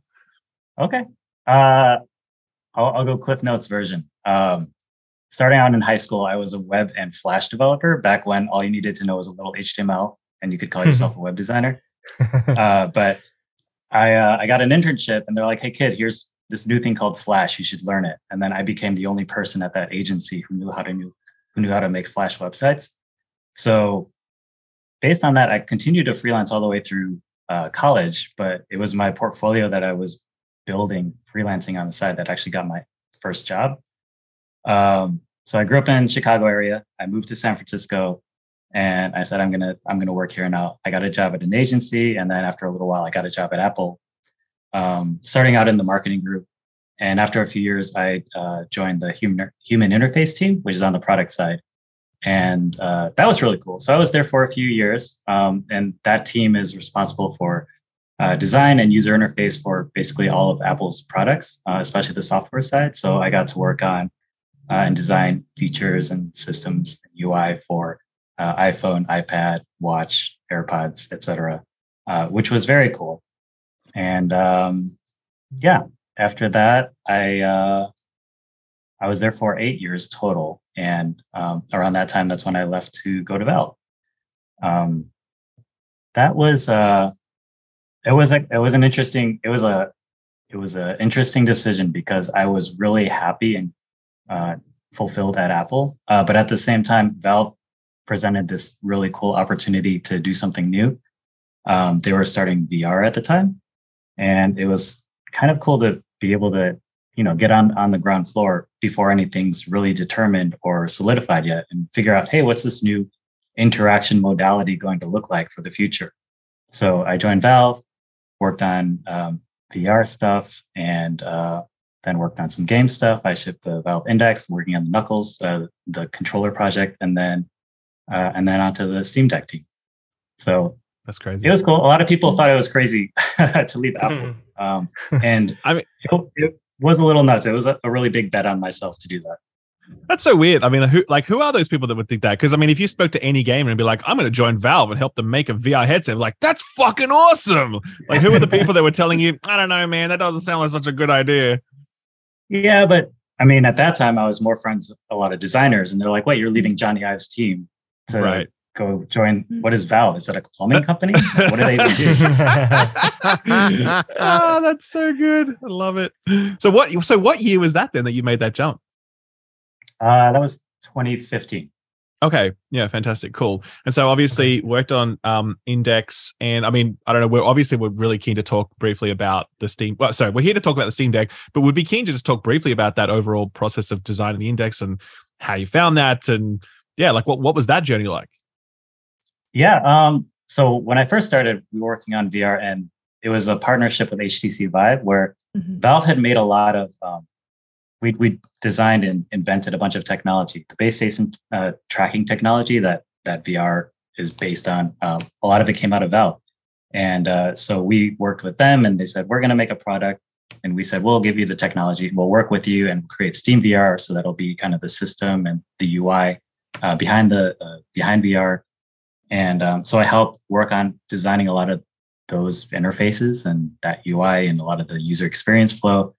And after we shipped the HTC Vive, it was cool, and we thought it was a really neat product. And we were also like, I think we could add something ourselves to the mix. So we invested in figuring out how would we design our own headset, and then we can control all the hardware, the firmware, the software, and there wouldn't be as much of this wall to go back and forth over to make decisions.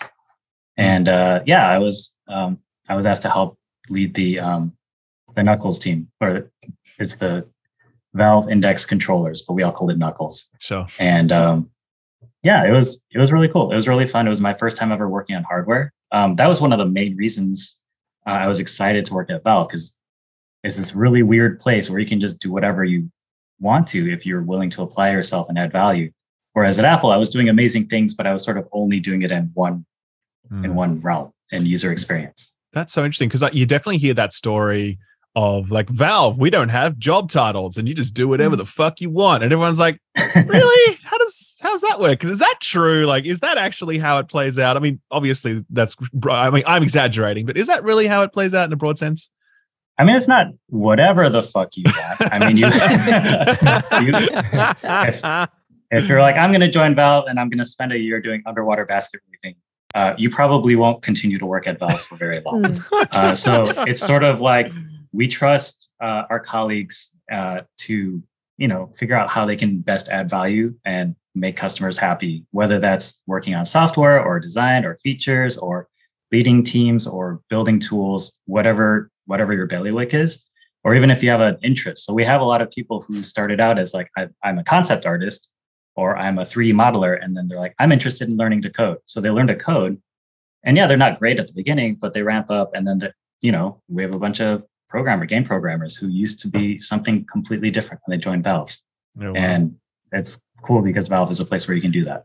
Is it ever frustrating though? Because obviously on the one side that's fantastic freedom and it lets you explore things, but is it ever like, oh, I kind of wish this person would stick with that project that they started and they've changed their mind now? And it's like any of those frustrations bubble up? To be honest, not really. I think that one of the biggest things and hardest things we do is recruiting, is hiring, and it's really important that we find really strong people who are also a good fit for Valve and the way that we work. And it's interesting because a lot of times we'll have to make a decision where, oh, this person's a rock star, but they're used to being told what to do. And that doesn't really work very well at Valve, where you're expected to be able to figure out what you should spend your time on.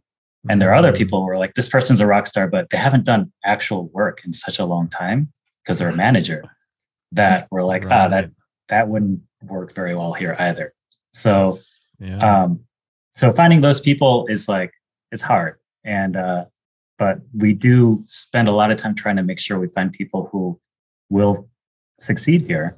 And if we're right, then you don't have to worry about a lot of those decisions. People will just work on things and you trust them to do things. Like someone will show up and be like, hey, I'm going to take on this feature. And it's like, cool, I'm glad you got that.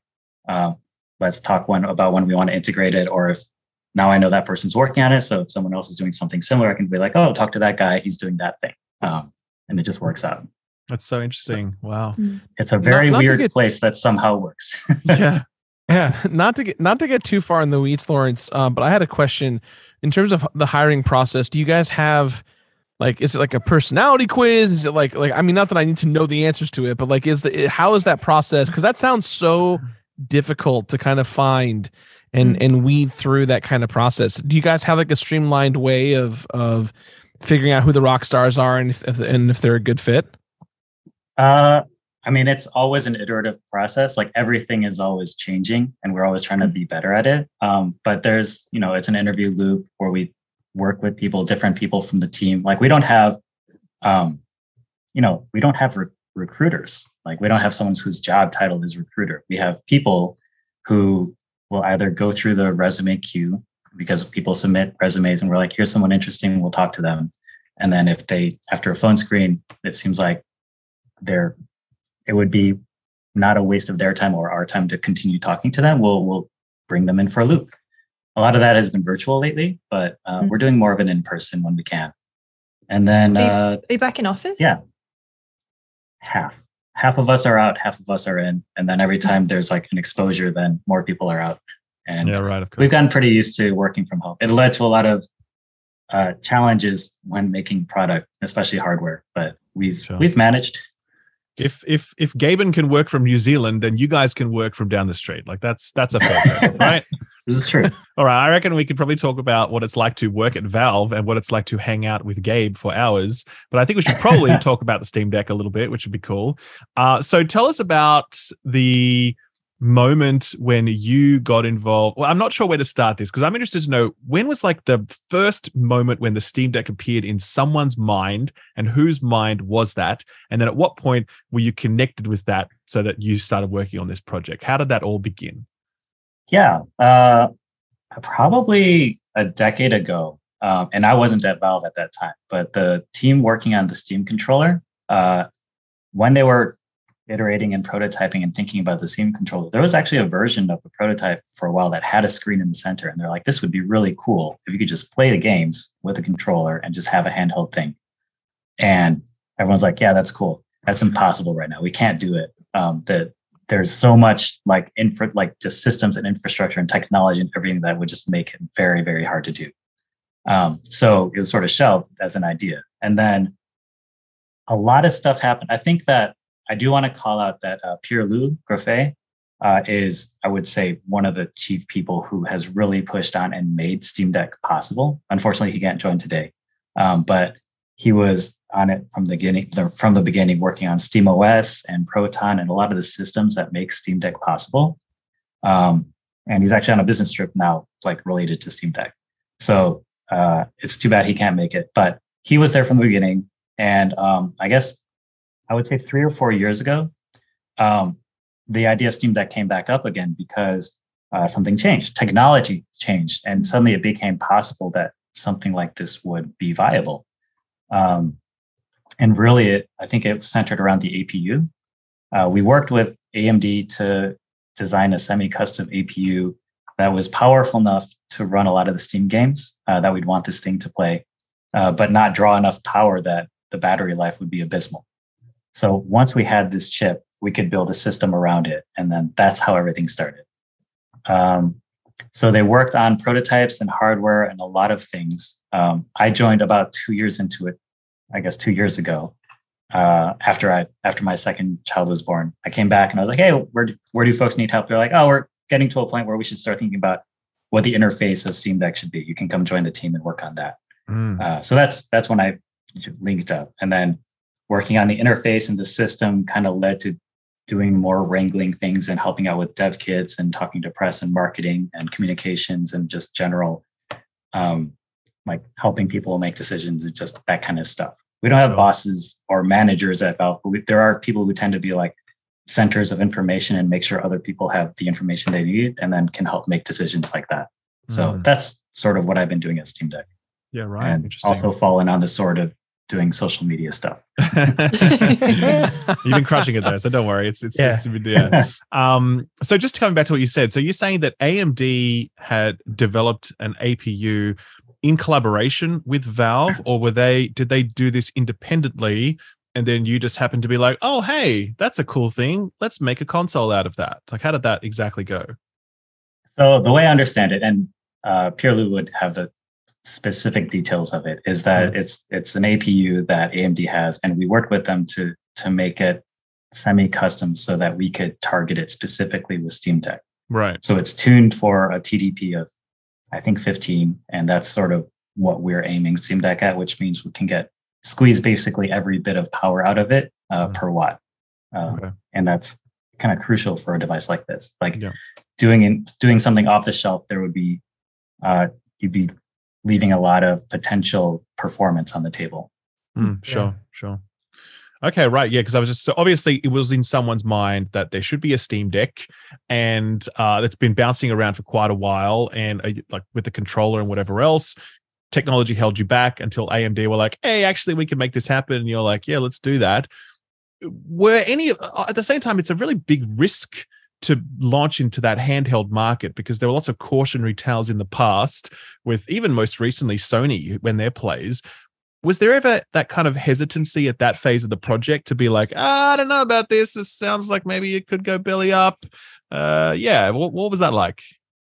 I mean, well, we spent a lot of time during product definition and prototyping before we do the green light and like actually turn on the lines at the factory to get things make things.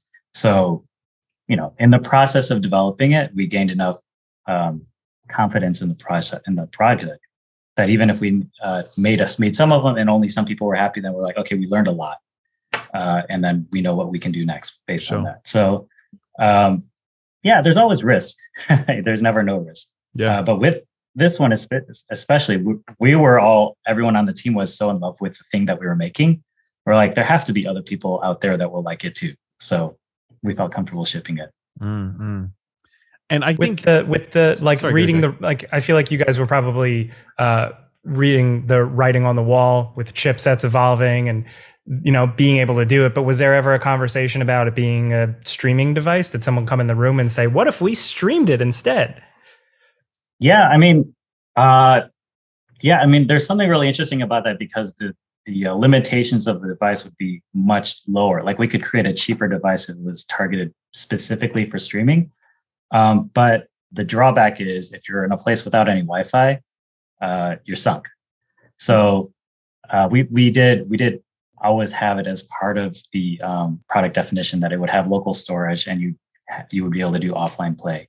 What's cool about the Steam Deck is if you do have Wi-Fi, you can also use it as a streaming device, either using Steam Remote Play, or you can use, xCloud or Stadia. Any number of streaming services work. Like we don't block anything out. It's basically it's a PC, as we've said many times. Mm-hmm. The versatility of the thing is really like why I think a lot of us here have kind of fell in love with it. Was there ever conversations about other, did you kick other things around? I mean, there's other devices out there. There's the Switch. There is streaming devices. Did you guys ever look at those or make hard turns from those deliberately or? I mean, of course they exist. A lot of us. So talking about the Switch specifically, we all like Switch. A lot of us have the Switch. When people ask whether it's a competitor or draw comparisons, we don't really look at it that way. It's such a different product. Yeah. And we actually really do think like, as opposed to a handheld console, it is a handheld PC, and it does so much more than the description of what a console does. So I don't know, that's sort of how we've been talking about that. Yeah. Well, I guess that drilling into that, like I think perhaps the defining characteristic of the Steam Deck is that it is an unwalled garden, which is the first time that has ever happened in the history of consoles, as far as I'm at scale, at least. I'm sure they're like independent little consoles, whatever, that let you do things, whatever.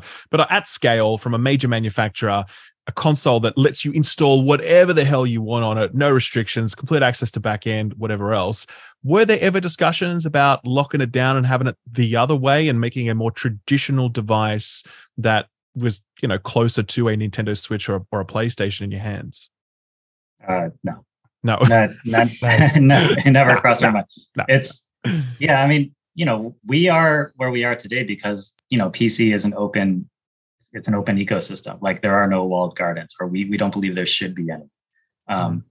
Without Steam and without PC gaming being an open platform where people can just install what they want to, mod what they want to, do what they want to, use whatever devices they want to. Like I'm going to throw a random PC together out of parts I found in the junkyard. And it'll run games. You can install Steam on it; it'll be fine. So for us, like Steam Deck, it would have to embody all of those things, and we think that makes it more unique, more powerful, and just will make our customers happy. We don't think, I guess, to spin it the other way, we don't think any customers are out there asking us or saying, "Man, I would be really happy if this was locked down. I would be much happier if I could only play Steam games on this." Whereas when other people say, "Man, it's really cool and makes me happy that I can install other game stores on it, or install Windows, or go to desktop mode and just install random shit, whatever I want to do." That's cool. We want people to do that. That's success for us. Yeah, you want to embrace what Valve has already set up, which is years and years of support, all kinds of things going. Just to like branch off for a second, what's your favorite thing that you've played on the device? I was about to ask the same question. Gotcha. I was gonna say Vampire. I guess it would have to. Oh shit! One of us. Yes. It's the unofficial Vampire Survivors podcast. It is a very good game for what it is. It's like amazingly addictive, and we're like, why the hell is this game so addictive? And he keeps shipping patches and adding more achievements. Yes. Like, damn it, I have to load it up and get the new achievements. So that's a very good game. I went to so Hades is a game where it's like a perfect example of a game where I was like, this game is awesome. And I played it for a while on PC and I bounced off because I'm not a controller player before Steam Deck. So I was like playing it with keyboard of all things. And I was like, this is fun, but I don't want to sit at my computer and play this anymore. Once I started working on Steam Deck, I loaded up and I was like, and then I beat it. I actually played the whole game through and then I played it after I beat it, all the extra shit after that. And I was like, wow, this is actually so fun as a handheld game.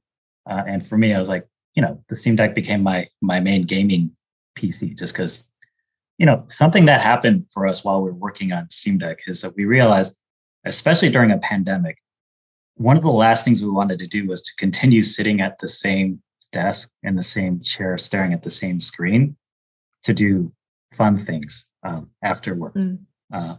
And the Steam Deck allows you to take your PC games and go somewhere else. Like even if you're sitting on a couch next to your desk, it's a different place and it's more comfortable. It's a context switch. So true. That was huge. And yeah, so I discovered a lot of my back catalog, rediscovered it.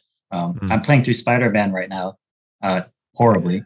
I'm not as good at going for a swing as you are, Jake. So I'm still learning my swinging chops. You'll get there. That's awesome. So, I mean, obviously, I think we're at the point in the Steam's life cycle where it's like, all right, we have the technology that can make this happen, and you want to make it happen. Could you talk us through what the design process was like? I mean, obviously you joined about 2 years into it. So if you could go back a little bit beyond that, that'd be great. But obviously also from when you joined, what was it like to actually construct the Steam Deck? What were the broad strokes for that process? Sure. Yeah. I mean, I think a lot of it started with the APU. Once we had that, we could build around it, and we're like, okay, we need a battery. We need to pick RAM and all these other bits and pieces. So there's a whole like group of engineers and supply chain folks working on sourcing components. So that's like figuring out the guts of it. And then there's all the other components like audio and display and ergonomics. So a lot of the time was actually spent on figuring out what the thing should look like and how it should feel. We have a whole bunch of an amazing number of crazy prototypes of just like all the different wacky ideas for what the thing would look like and what the input layout would be and how it would feel in your hands. So during pandemic, especially, this was really hard because normally what would happen is like an industrial designer or a designer would figure out, okay, I'm going to try this grips type. I'm going to do like 5 iterations of it. Everyone come over to my desk, try it out and like give feedback. But since we're all working from home, we couldn't do that. And what we ended up doing was everyone had like a center part, like just this middle part. And then they would have basically rods that you could shove external things into it.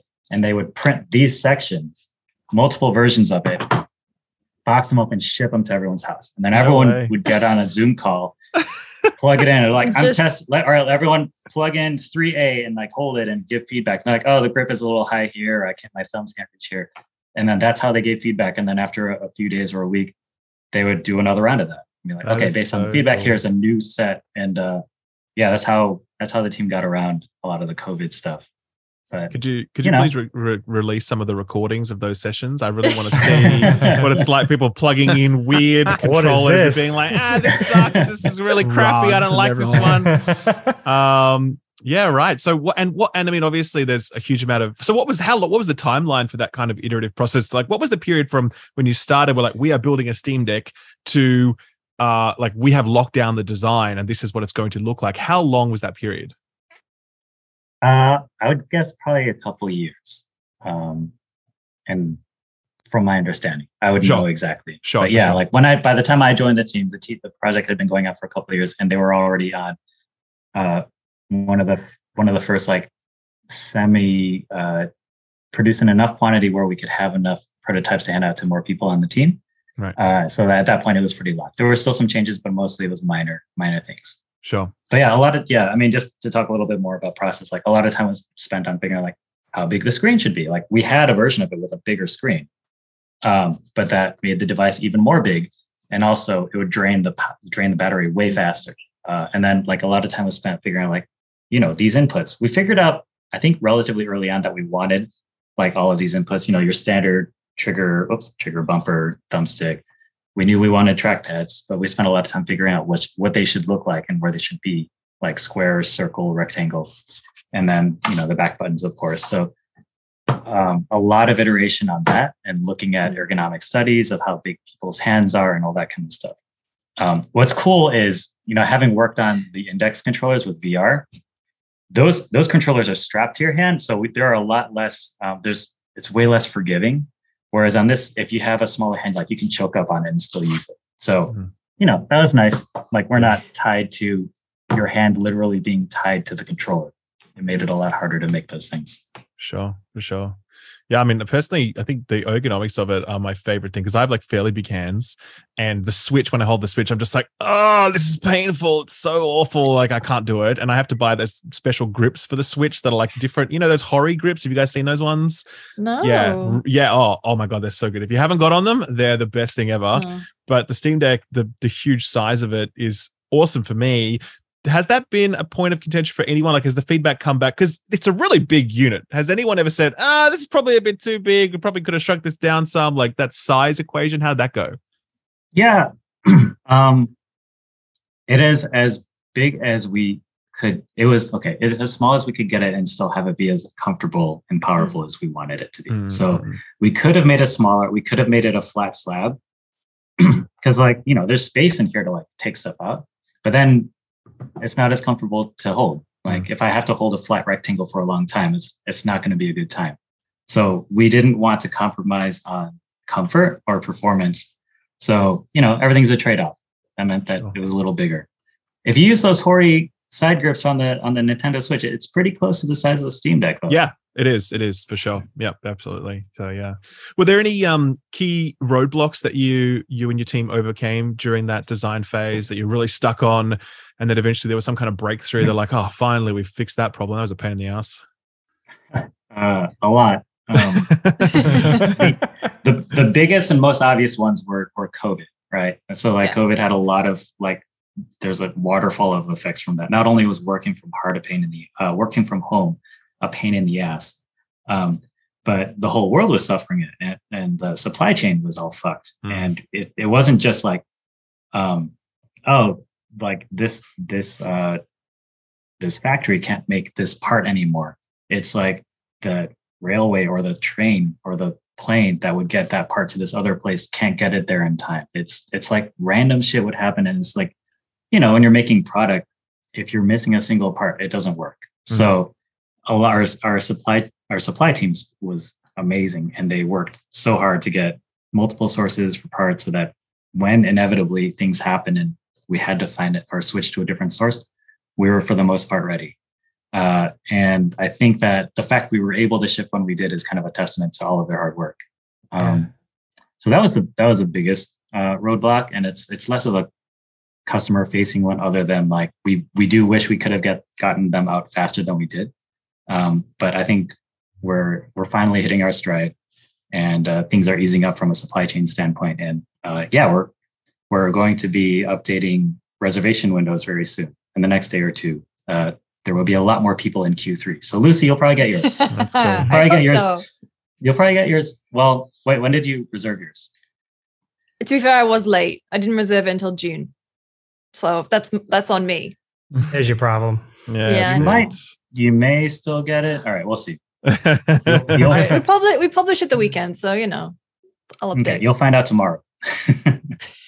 Lawrence, I'm curious in terms of. Sorry, Ralph, go ahead. No. I think Gerard was actually going to speak. I was just going to say, I reserved mine on launch day announcement, and I just got mine 3 weeks ago. Yeah. Really is the luck of the draw. Well, it's kind of like our ramp looks like this, and then also this is what the reservation spike looks like. It's like this big, and then it kind of does this, and now it's going back up. So a lot of people, there's this really big hump to get over in the very beginning, and then now we're just blasting through the rest of the reservations. So yeah. Here, 1 sec. This is really bothering me. Sure. Okay. All right. Much better. Nice. Okay. But no. Jake, do you have a question? Yeah. So I'm curious, roadblocks and just overall, design philosophy and stuff, specifically with the user interface, and you having an artistic background, you're dealing with so much information and on screen, and that's accessible. And you're also dealing with hardcore customers and more accessible customers. So it's you can't just make, 4 games on a screen and their tiles and that's it. There's so much more going on. So what were the big challenges with wrangling all that? With wrangling, just making the interface for Steam Deck, or? Yeah. And just managing all that info and at a glance and making it look nice. Well, what's good is, so just talking about the interface specifically, we started with Steam, which is very, very full featured. And a lot of the designers, myself included, were really excited to take this as an opportunity to simplify and make it a really good user experience and simple to use. So kind of going back to what we talked about, it's really open, and you can do whatever you want on Steam Deck. Usually that's a double-edged sword, because when something is really powerful and versatile and open, a lot of times that comes with a lot of complexity, and people are like, I don't know. PCs are cool, but I don't want to build my own. I don't know what kind of RAM to get. I don't know what kind of CPU to get. It's annoying. So what we wanted to do with Steam Deck was really strike a balance between saying, okay, it is powerful, it is versatile. You can go to the command line and do crazy shit if you want to, but your first time experience and the default experience is really as polished as we can make it, as simple as we can make it, so that if you are coming to Steam Deck from a console, which we hope people are doing, it isn't a scary thing. So a lot of that was trying to pare things back, just trying to make it really simple and really clear. Like, what are the most important things to people? How do we make it accessible? How do we, as players of games ourselves, we know what we want to see when we open Steam Deck or turn it on. We want to see our recent games. So we knew like there's going to be some sort of landing screen with all the games you're playing right now. We know you want your library, and we know you want to get to the store. So based on that, we built out and then tried to figure out how we could slot everything else in a way that makes sense. And then we play tested a lot. And we're still updating and changing things based on customer feedback. Yeah, very quickly. The pace of updates from you guys is really crazy. Yeah. It's been nuts. Hey, question: the launch. Were you surprised by the demand, or was it like, yeah, we knew that everyone and their dog would want 5 of these? Of course, we knew we'd be sold out for 3 years. Like, how did that go? We hoped it would be. We were excited about the. It was kind of excitement and dread at the same time, because we knew we wouldn't be able to fulfill everyone for a while. Right. And so we're excited that there was still so much excitement about it. Even people still reserving, even though they're like, I don't know when I'm going to get it. It says after Q3. I said, I have no idea what that means. Is it going to be next year? So the fact that people are still reserving, and not only that, they're reserving at a quicker pace than they were since we've launched. It says a lot about what people think about the device, what they thought about, what they think about what other people are talking about it. So yeah, we were really pleased with the launch. We're really happy with how it went.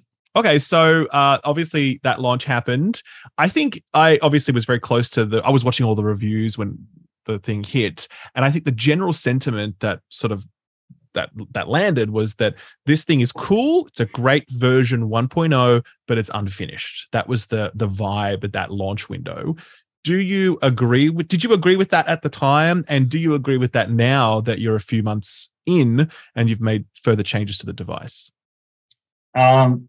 So yeah, I think that I would sort of agree with that. I think that the product that we launched with that first got to customers' hands, there were still a lot of things on the things we want to do before we ship list that we hadn't gotten to yet, which we have since then shipped. But the other thing is like, what was hard for press, and this is like no ding against them. We were updating things at such a crazy pace. Like press with their pre-release units were receiving updates like on a daily basis. Yeah, I remember. Which can't have been easy to cover, because they were like starting to write their article and they're like, oh, I ran into this thing, and then I would send an email. It's like, hey guys, we fixed that thing, and they're like, fuck, now we have to rewrite our article. I think at some point some of them just gave up and they're like, we're just gonna say this is how it is now, and then just ship the article, even though some of the stuff was fixed. Yeah, so that's on us. I mean, Valve is a place where we ship product and we iterate, and especially where we can iterate on software, we iterate like crazy. And like, not only were there things on the list that we wanted to do after we had already launched, but there were things that we learned once it was out in the wild. And so it's, like Steam itself, there's always new features, there's always updates, there's always bug fixes, and it's never done. It's always getting better. Was that launch date always set in stone that you wanted to hit, or was there ever any scope to move it? We wanted it to be earlier, but due to supply chain, we had to shift it. It was, I think we did a public delay. Pretty sure we announced a public delay. I think we were going to be shipping in we were going to ship in 2020. What year is it right now? Yeah, 22. Wow, that is you have been working too much, my friend. I think originally we were going to ship at the end of last year. Yeah, I do need the holiday. Maybe after this upcoming Japan trip, I'll take a holiday. Nice, love it. I guess actually that's one question that I was going to ask. Like the pace of updates that you guys have been putting out has been crazy. I mean, other consoles, they'll update once every like 9 months, and everyone's like, oh, you can have folders on the PlayStation now, this is incredible. Or like the Nintendo Switch 7 years later, oh, by the way guys, we turned on Bluetooth. You know what I mean? So like the pace of updates that you guys have been doing is nuts. How have you been maintaining that cadence? Have you just been like crushing yourself in terms of work like that? There's a lot there. How's that been going? We're definitely not crushing or crunching or anything. it was a little hairy around the time of launch and directly afterwards, but right now we have a pretty good cadence. As for the pace, I mean, we're used to it because, Steam gets updates every week or sometimes more depending on what we're shipping. We're used to shipping bits, and our customers are used to shipping bits or getting updates for all of the stuff that they're doing. Like every time they launch Steam, it's like, oh, this game has an update or that game has an update. And that's just a thing that they're used to. It's just a digital world. I'm actually not sure why consoles would take longer to update. It could just be that, when you're at a normal company, there's a lot more layers of things to get through. When I worked at Apple, I would work on a thing and be like, cool, I did the thing, and I throw it over the wall to someone and be like, I'll see you in maybe half a year or a year if it ever sees the light of day. Sure. Things just take a lot longer at big companies. Yeah, right. Yeah, that's so interesting. Well, it has been, as I said, pretty amazing to see that, and it really sets apart this console from others, which I think overall folds into that overall design philosophy of this is a very different type of platform, even in the way that you have been personally communicating with people during that launch period. You've been very front-facing, just out there on Twitter, answering questions, whatever else. How have you found that process of, being the face of the Steam Deck? How's that gone for you personally? It's been interesting. It's not what I thought I would be doing, but it does seem, I think it's providing a valuable role. We do want to make sure people know that we are listening and that we're responding to feedback and we understand. And I think it's just Steam Deck is new enough, and there's some, it's easy for there to be confusion around certain things, especially when a lot of people are, really anxious or focused on their reservation or when things are going to ship or how shipping is going. So that's kind of when I started saying more things online. It's like, hey, it's okay. Look, we just shipped another batch of emails. Here's the pace that we're going at. Here's an update on the production situation. I personally, and we think that there's a lot of value in having a ton of transparency in what we're doing.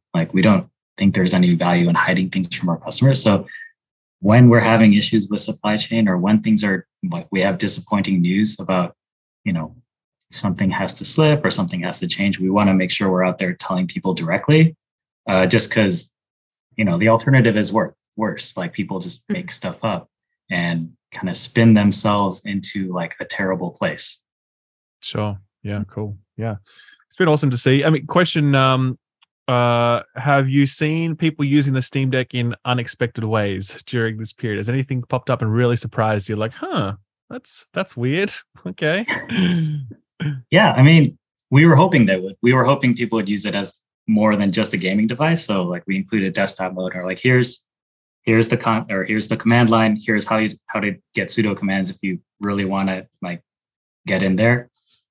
So we do see people using it for work or for homework or watching movies, but we've even seen people doing game dev on it, or DJing, or using it as a streamer and streaming games from it. It's it's pretty cool. People have been leaning into the PC-ness of it. Some people are saying it's replaced my PC, or it is my first PC.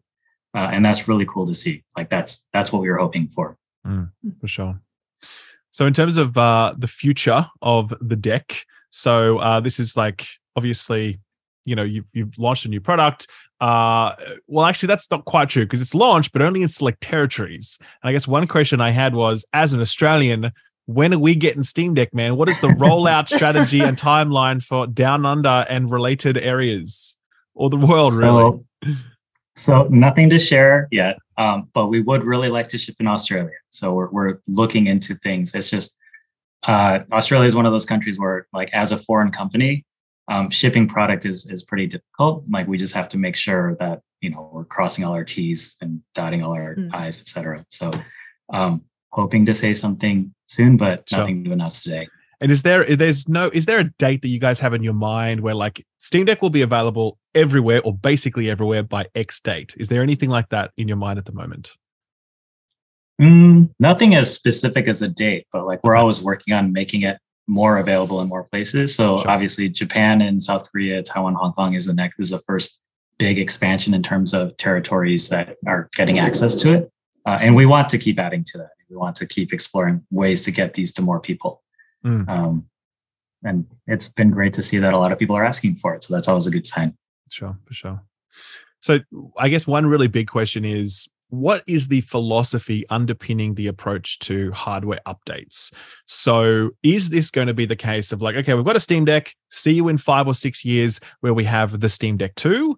Or is it going to be like a cell phone where it's like, hey, it's the next year and we've made some minor improvements to it. Here's the next version.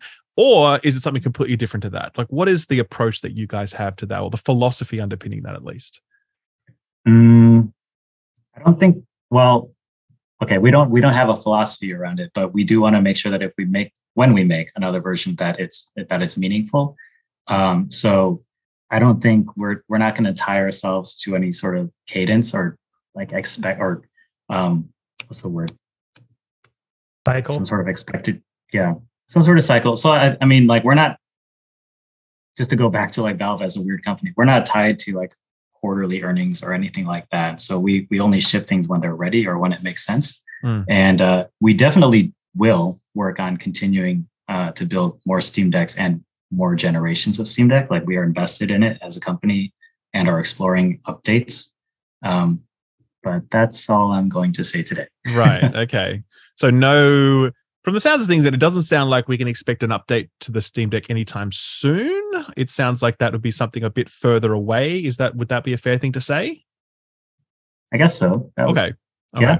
Right. Okay. Yeah. Cool. Because obviously, people wonder, like, hey, is this, because with the way that you guys approach your software, it's very iterative. It's very iterative, and I'd wondered if that would also be reflected on the hardware side of the equation. Yeah. I mean, hardware is, like, we've learned a lot over the years about building hardware, and we've learned that we can't actually treat it like software. Like, making a change in hardware is very different from me seeing a buddy at work and saying like, oh, did you see that bug? Let's fix it. And then a couple hours later, we ship the fix. This hardware is like, hey, did you see that? We should fix that. And they're like, oh, fuck. And then 6 months later, sure, a fix rolls out. So things are a little harder with hardware. Yeah, right. And I guess related to this, like, this has been, Valve now has had a controller. It's got a headset, which I actually don't know if you guys are working on Index 2. I feel like there was something around that, but I'm not sure if that's official or whatever. Is there another headset coming? We haven't announced anything. Okay, cool. So now you've obviously got a handheld as well. Is Valve thinking about other hardware stuff in the background? I mean, you don't have to be specific, but is it like, we're always thinking about things? Like, what's that like? We are always thinking about things. Nothing to share today, but yeah, we have stuff that we're working on. We're always working on things. Sure. Yeah. Cool. Lawrence, I have a dumb question for you, real quick. Cool. What's the most amount of hours you put into a game according to Steam? Oh man. Gamer test. Go. As someone whose job it is to complete games way too hard, I'm curious as to how many hours you put. Like, what's the most, even if it's not on Steam, just what's the most you've put into a game? I would probably be Hades, like 60 some hours. And that's like the most by far. It's hard because I have two very young children, and dad being a dad when I'm not working is my main job. So finding time to play games is actually pretty difficult. I was like, oh man, I remember, now it's an investment. Now I'm playing Spider-Man. I'm like, wow, I could get really good at fighting if I memorize all this stuff. And then I'm like, why am I spending my time learning all of these combinations? I could be doing something else. I could go hang out with my son. And then I have gaming dad guilt. Look Until forward to they're old that if enough you to ever have game. children. That's right. When they're old enough to game, then I can play with them. Exactly. Yeah, Exactly. Love it. Yeah. So probably Hades, because I really got sucked into it, and it's like perfect for Steam Deck because you could just do a run. And like, okay, I did a run in like 25 minutes. I'll put it down. I'll go hang out with the kids. And then I'll do another run before bed, and then unlock more shit, and it's fun. So yeah. I mean, just to sort of cap things off, unless anyone else has any other questions, I'd be really interested to know, what are you personally most proud about with this product? So obviously a huge amount of work's gone into it from a lot of people. What do you personally take away and be like, yeah, I'm glad we really nailed that? this is kind of a cop-out answer, but I'm just really happy to see how happy people are with it. So like, one of the cool things about being one of the more public faces of it is that people tend to direct like happy happy feelings and happy experiences towards me. And even just looking on Reddit, like just seeing the posts where like, I'm a dad and, you know, this has changed my life. I thought I would never get to game again.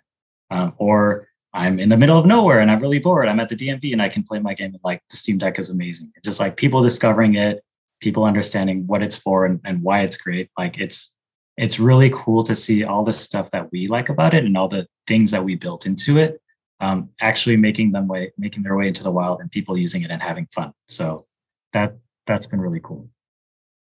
That is awesome. Well, it definitely makes all of us very happy, right, Lucy?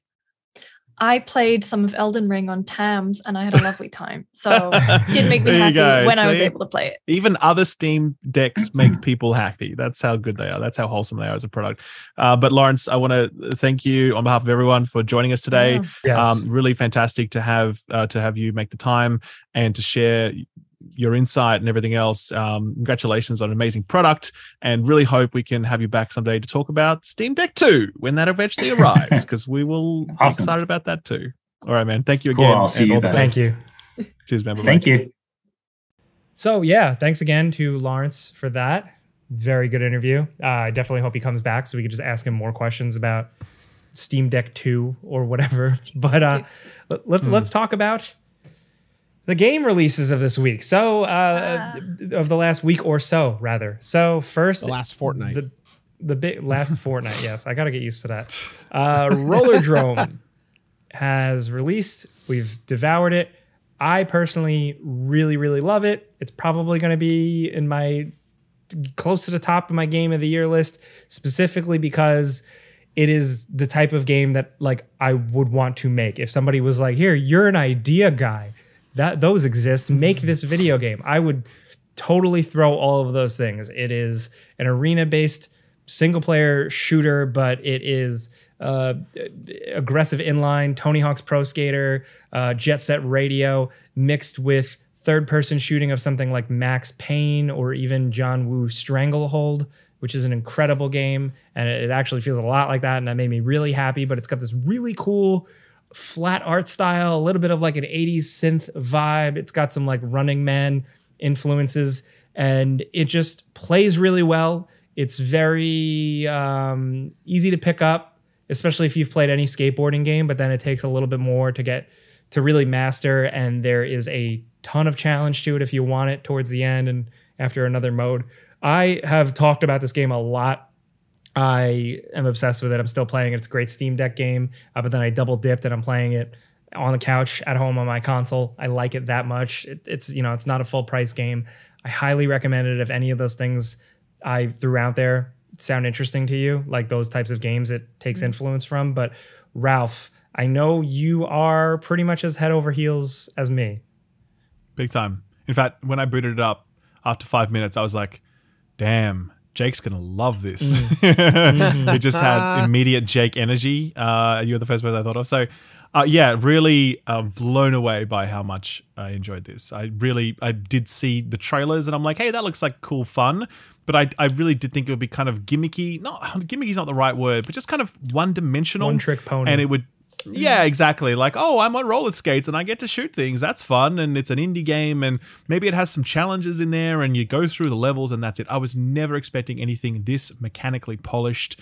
It feels extraordinary. It's a fusion of trick-based plus combat, and the skill ceiling for that is, oh man, and just the ability to be creative through your mastery is the core of this. And I think it's also the core of Tony Hawk. I mean, the ability just to be like, I have all of this knowledge of how to play this game properly and the things you can make happen in this beautiful free-flowing aerial like acrobatics kind of sandbox is amazing to watch. Like I go back and watch footage of myself playing it and I'm just like, God, that was badass. Look at me, man. Look at how cool I am. I'm not even that good at the game, right? But it just, everything that you do looks so awesome. And then when you do eventually start getting good at it, it just feels so satisfying. Because at the beginning, when you start playing, you really do get dumpstered by these levels. Like, they're pretty tough. There's, quite a few enemies on screen and they're all tracking you all the time. You're always under pressure and you're like, oh, this is so much. But then when you go back to a level after a while, if you've had some practice, you just completely truck it. And it's gone. And that feeling that you have of mastery over the battlefield while still being able to look like a fucking badass is just, few games can match that. So it's deceptively simple. Like it's very, like you look on paper, like when I explain it to people, it's like, oh, okay, you can do tricks, but like you don't have to actually worry about bailing. You can't mess up a trick. No. There's also, by default, a lock-on targeting. So you're like, okay, how compelling can this really be? How glued are you really going to be? And it still manages to do so just because you are constantly managing every single thing in the map, gunning for you like hard, like everything is up your ass right away. And it just really, really works. Like you say with your gameplay, looking at it, where it is a lot of, it's fairly simple if you've played games like this. Like I was looking back at my gameplay and I was like, ooh, I could be better there. I could have done that. Why didn't I do that? And then it's like after playing another 10 hours after I made one video, I was like, oh wow, I really should be like this now. Like I wish I just had more time because there's so much to it, despite it being so, simple, because like, it's like a lot of that language is there, right? Like before I got through all the tutorials and I'm not bragging or anything. I'm just like, it's like, they know what they're making. I was able to just do things. And I was like, oh yeah, of course. Like I did a wall ride just because that's what I do. That's in my gamer brain. And I was like, cool, perfect, done. There's a lot of that in from the way the levels are designed to how the tricks work. And it feels good. It does. I think as well, one thing that sets it apart from Tony Hawk is that Tony Hawk's very much about what you want to make happen, versus Rollerdrome is a very interesting mix of your intent plus also reactivity. There's nothing really reactive about Tony Hawk, but because you have all of this sort of like gunfire coming at you at any point in time, you are constantly forced to react to what's going on around screen, on screen. And for some reason, it really also made me think of like, well, what if you made this like a rhythm game? Like, because I think part of it is also that where you've got these like the snipers, they train on you, and then the line turns white, and you're like, that's it. And it goes on. And I reckon the next evolution for something, this kind of formula, is to set this whole thing to music, and you can like do certain things on the beat or off the beat, and like, oh, that would be amazing. Like BPM / Metal Hellsinger / like Crypt of the Necrodancer combined with Rollerdrome. Oh my God! Please, really good. Make it happen, Team 7. What's the name of the studio behind this? Roll 7. That's right. Yeah. But what a year for them, because they also did Ollie Ollie, which is great. Oh yeah, they did do Ollie Ollie. Was that this year? Yeah. Yes, that was early this year. I got to talk to Danny Trejo about his character in Ollie Ollie. It was very fun. That's he cool. got what? He has a character in Ollie Ollie. He is himself in Ollie Ollie. That's sick. You can play as Danny Trejo. Yeah. I think Rollerdrome too, what to go back to Tony Hawk, what this game does kind of better is that it emphasizes, because it's a arena-based shooter, violence and killing, it encourages the aggressive play, because you're doing tricks to refill your ammo, and you don't have a lot of ammo. Like it goes very quickly. Like one enemy sometimes can smoke that ammo. So you're constantly doing tricks. And I always really liked to play Tony Hawk aggressively. Like I play Tony Hawk like mean. So for this game to be like the type of game that rewards that style of like just wild play, where you're just like, all right, grind, jump, blah, blah, blah, blah. It just really, really works. Did you like the story side of things?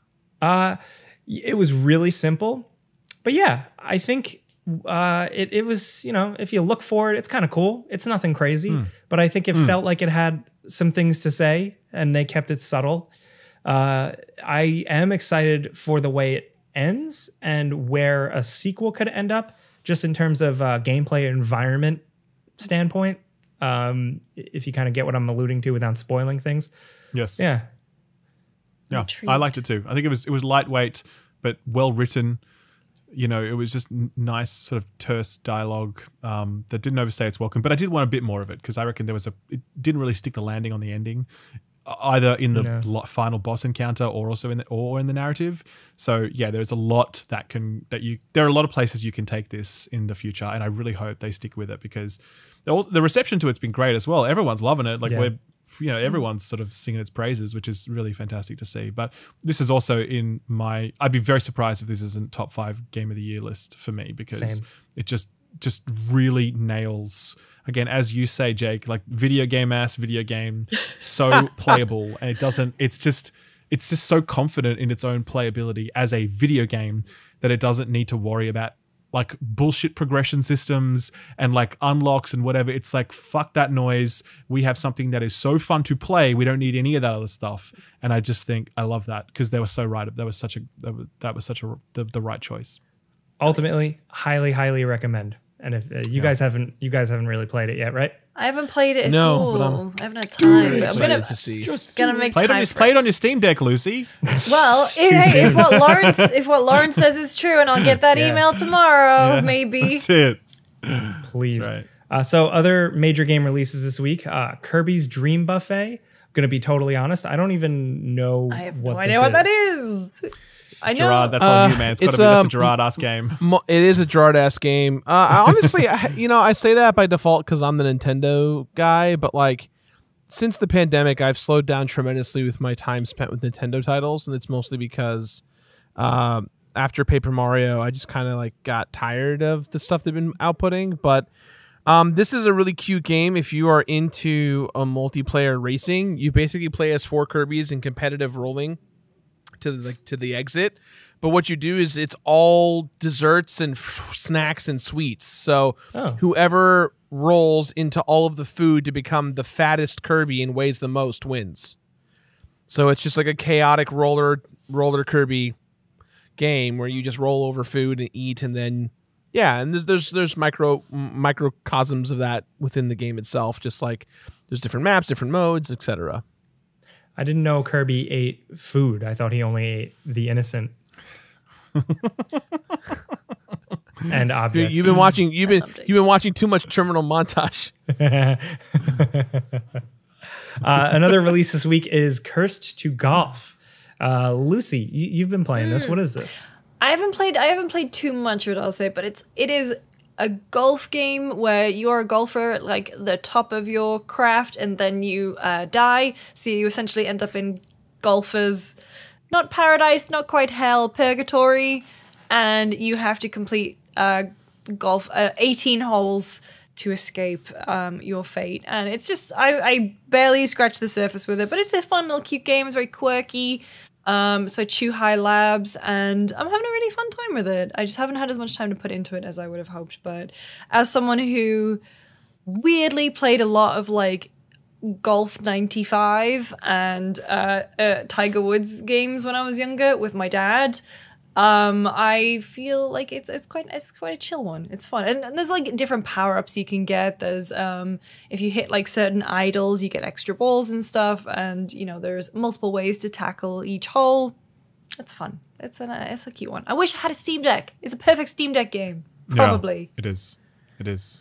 Oh yeah. Yeah. I want to give a shout out to my really good friend Liam, who is the creator of Cursed to Golf and director of the game. This was a passion project that he's been working on for many years, and the fact that it's being universally praised and everyone's been really enjoying it and sharing their trick shots and stuff.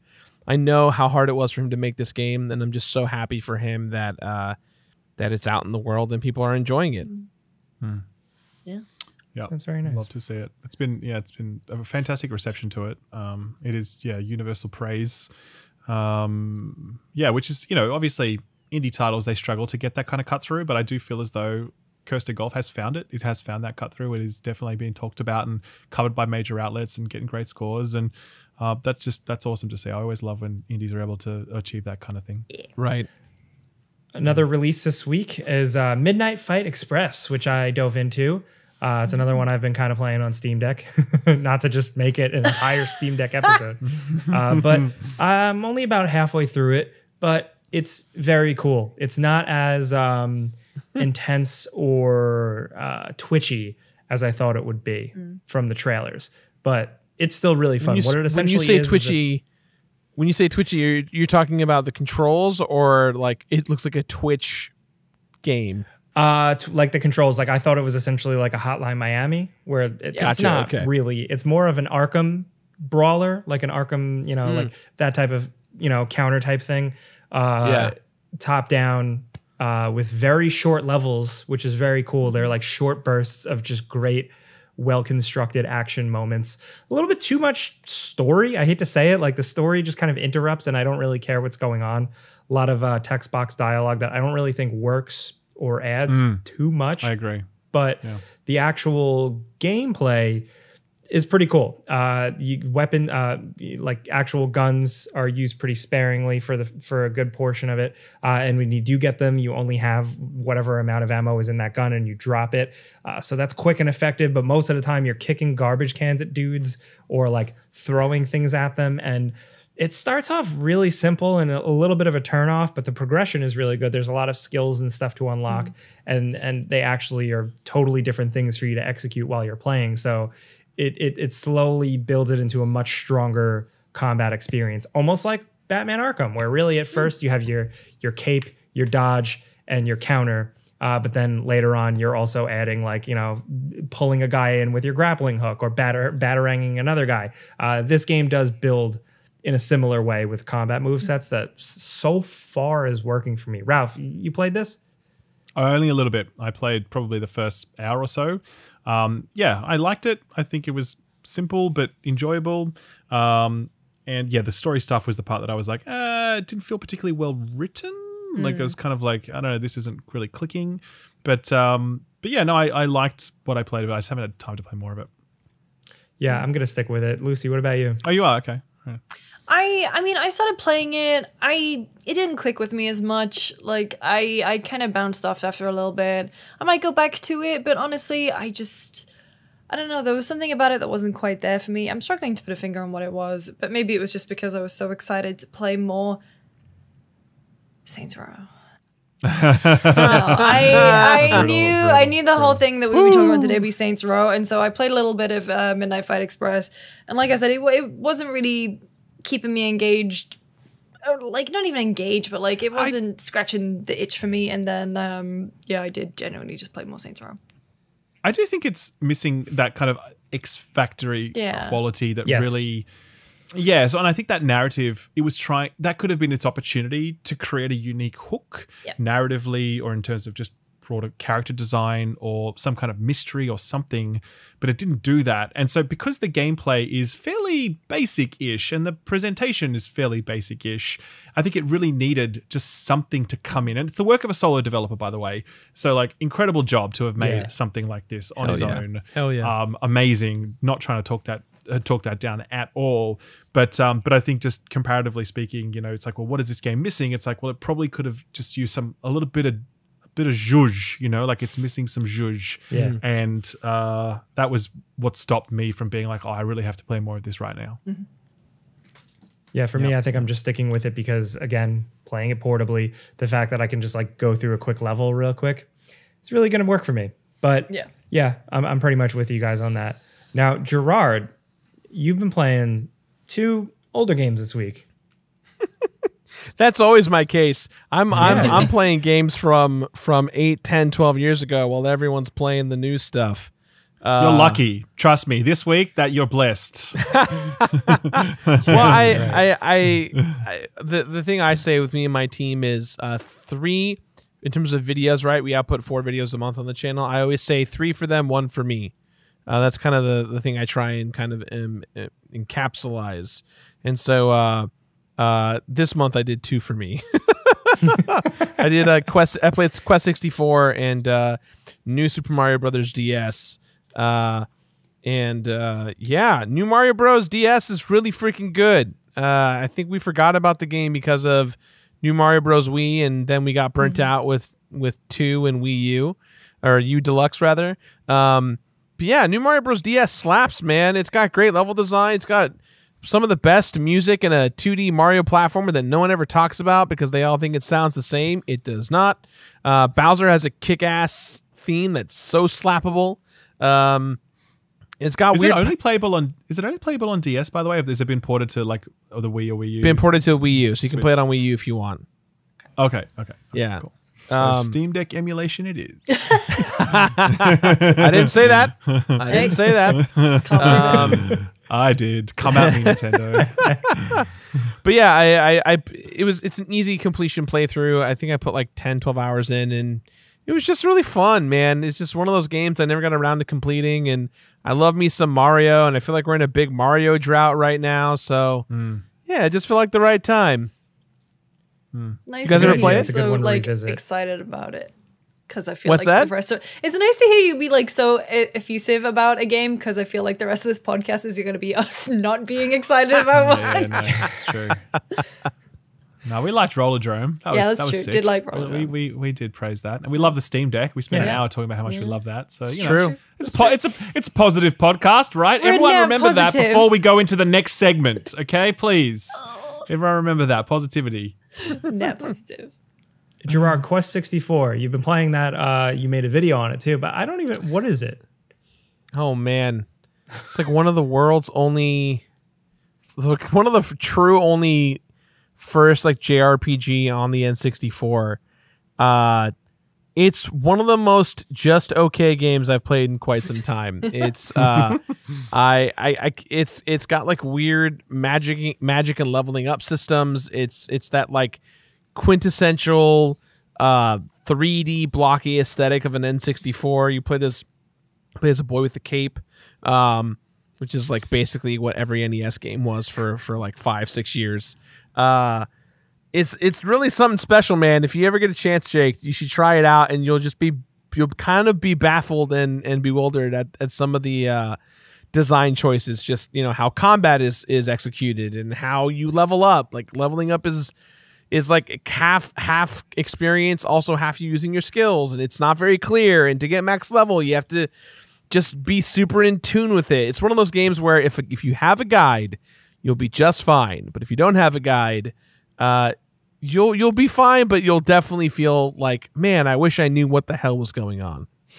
It's funny. As soon as you explained what it was, like the kind of like RPG for Nintendo 64, I was like, oh, that one. Like I have vague memories of like other friends playing it and immediately kind of just jumping off of it. So it's funny. I'm glad you're checking that one out. Thank you. The big thing though, the elephant in the room, is Saints Row. So the way I want to do this is I want to go around the room first and say what your favorite Saints Row game is. So for me personally, mine is probably a tie between Saints Row 2 and Saints Row 4. Ralph, what about you? I've never finished a Saints Row game. I played like a few hours of 2 and 3. That was it. I never had any, not that I disliked the series, it's just that I just was playing a lot of World of Warcraft back then, I think. So yeah, I'm not at all connected to the series like other people are. Lucy, what about you? I've only played 3 and 4. I think probably 4. It's the cool president stuff, the president superhero stuff. It's the don't want to close my eyes moment, which still resonates. It was pretty good. Gerard, what about you? I've only played the PS4 port of Saints Row, the first one. I recently I'm doing a video on it in a couple weeks just to like. Oh, cool. Because I was like, I knew I couldn't. Well, I don't know anyone over at the guys at the new Saints Row game, so I didn't get a code. So I was like, well, if I'm not going to get a code, then I'm going to try and do something Saints Row adjacent. And then seeing people at G4 play it, hearing you guys talk about it in our Discord, made me go, I think I dodged a bullet by not playing it. So You did. Yeah. You did. Jake, when you were like, this is how I want to do this segment, I thought you were genuinely going to make us give it a compliment sandwich. Yeah, that's what I thought too. And I'm like, oh man. say That's a one good thing idea. you Let's liked do about that. the new Saints Row. Shit. Let's do that. Lucy, you go first. I don't hate the driving. I do, but anyway. This is gonna be like one of those comedy sandwiches with like this many fillings. Dude, it's just, I don't understand. This game took me back in time and not in a good way. I think the writing is shocking. Like, it's so buggy. I like the level design is just boring and uninspired. I'm doing the same things over and over again. I don't care about why I'm doing it. And then the crust to this sandwich is that, like, Still just chipping away at it though. It's mindless. It's completely mindless, and I can find myself just switching off and just, I don't know, melting into my couch playing it and just not really paying attention to what I'm doing. So I feel like it's probably an okay podcast game. Shoot things, collect things, money goes up, territory expands, skip cutscenes. I don't know. It's a shame. Like, no one ever wants to make a bad game. That's the thing. And like, you know, we were talking about this in the Discord. Like, imagine if this fucking launched in February. God, you could play this or Elden Ring. You choose. No, but like even the state it would have been in. Like my game kept crashing in the fucking character creator, and I was like, the bugs were out of control. Yeah. They really were. This needed like at least another 6 months to. The number of game-breaking bugs that I had. And I'm not sure if you guys have watched my video. I watched your video. The ending thing was unbelievable.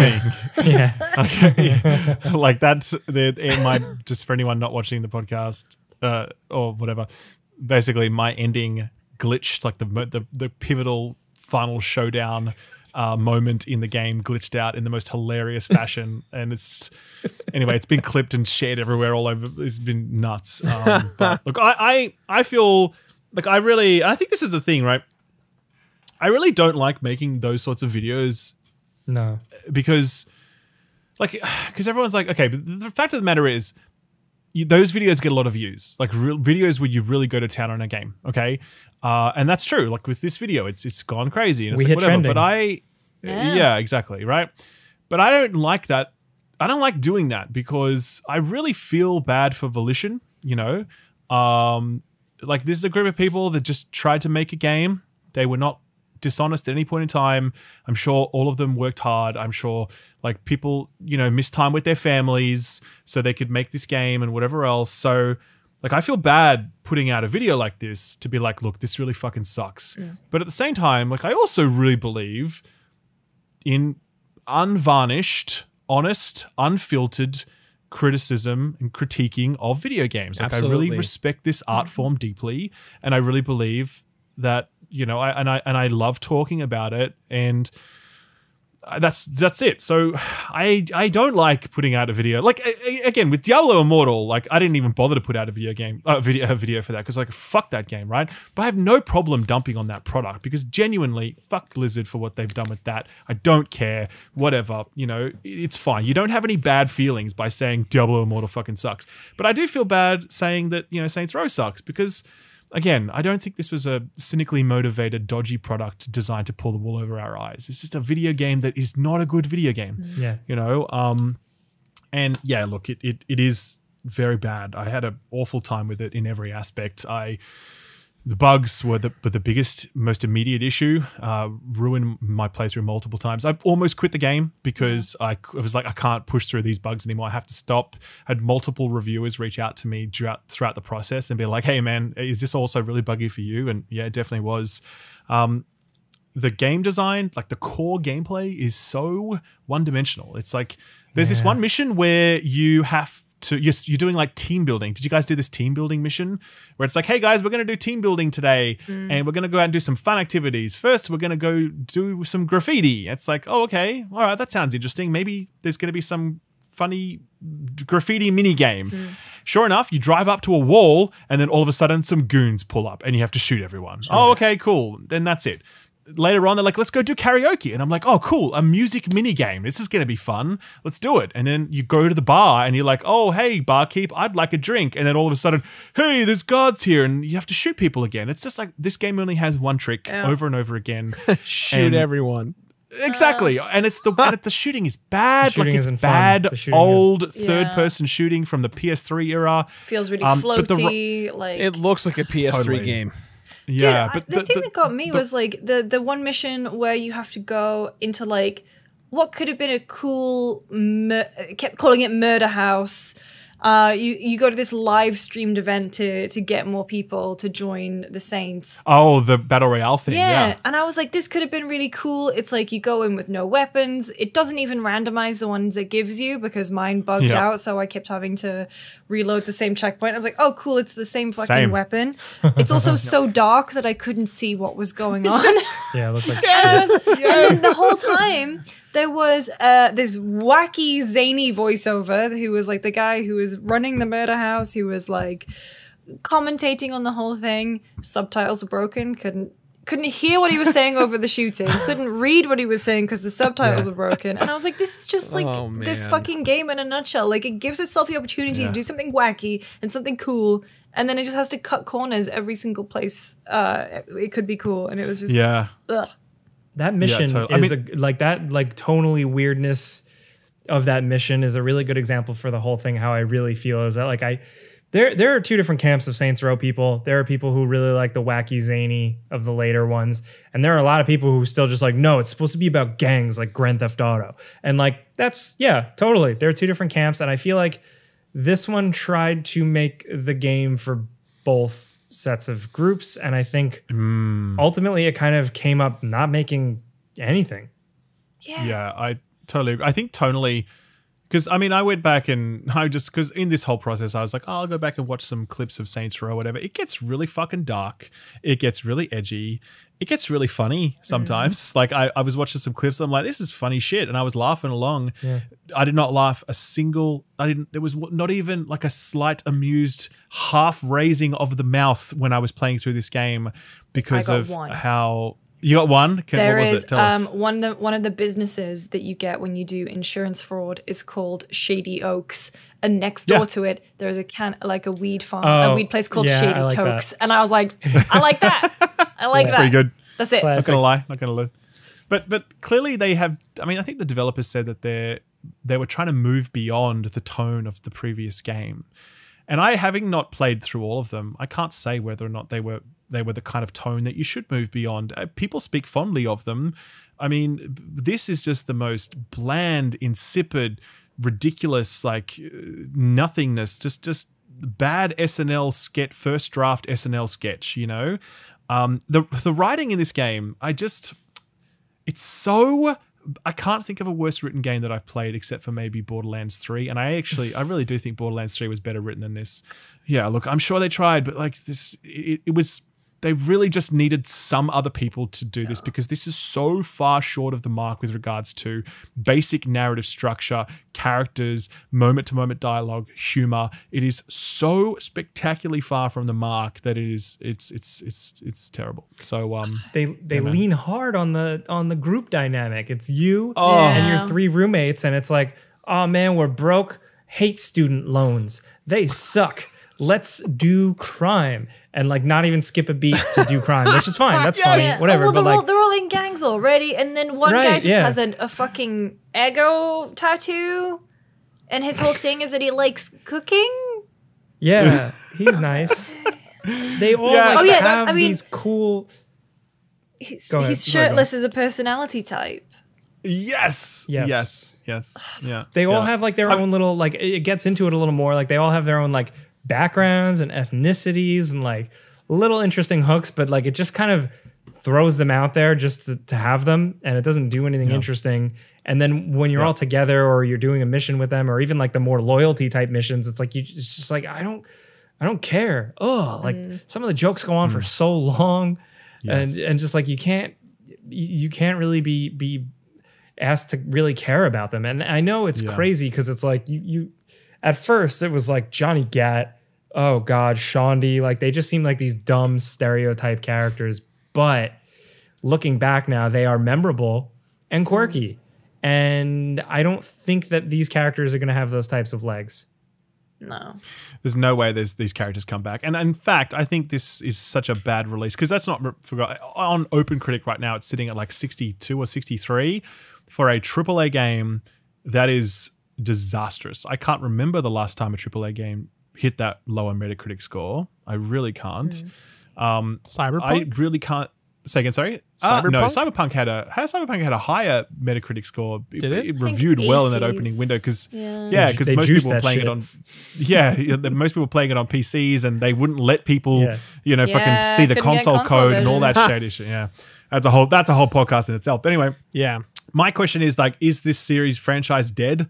I think so. I don't see how they make another Saints Row after this. I don't I'm know what you guys amazed it think. came back after Agents of Mayhem. I know that was Saints adjacent, but like, Yeah, I didn't like that. I didn't like that one. It's such a shame because it's like they got with Saints Row 2, they got the confidence, and then the confidence just kept building to the point of Saints Row 4, where you're the president and it's just full confidence doing whatever it wants. Even if the humor doesn't really land with you, it was still like just really directed. It was very knew what it was, knew what it wanted to do. Very specifically designed and had a viewpoint and a purpose. Yeah. And then this one just feels like the complete opposite. And then from the gameplay standpoint, like I won't ever say that like all of the games were like these compelling gameplay experiences, but this one just feels like weird and floaty and bouncy and like lonely and empty at the same time. I like the city that they designed.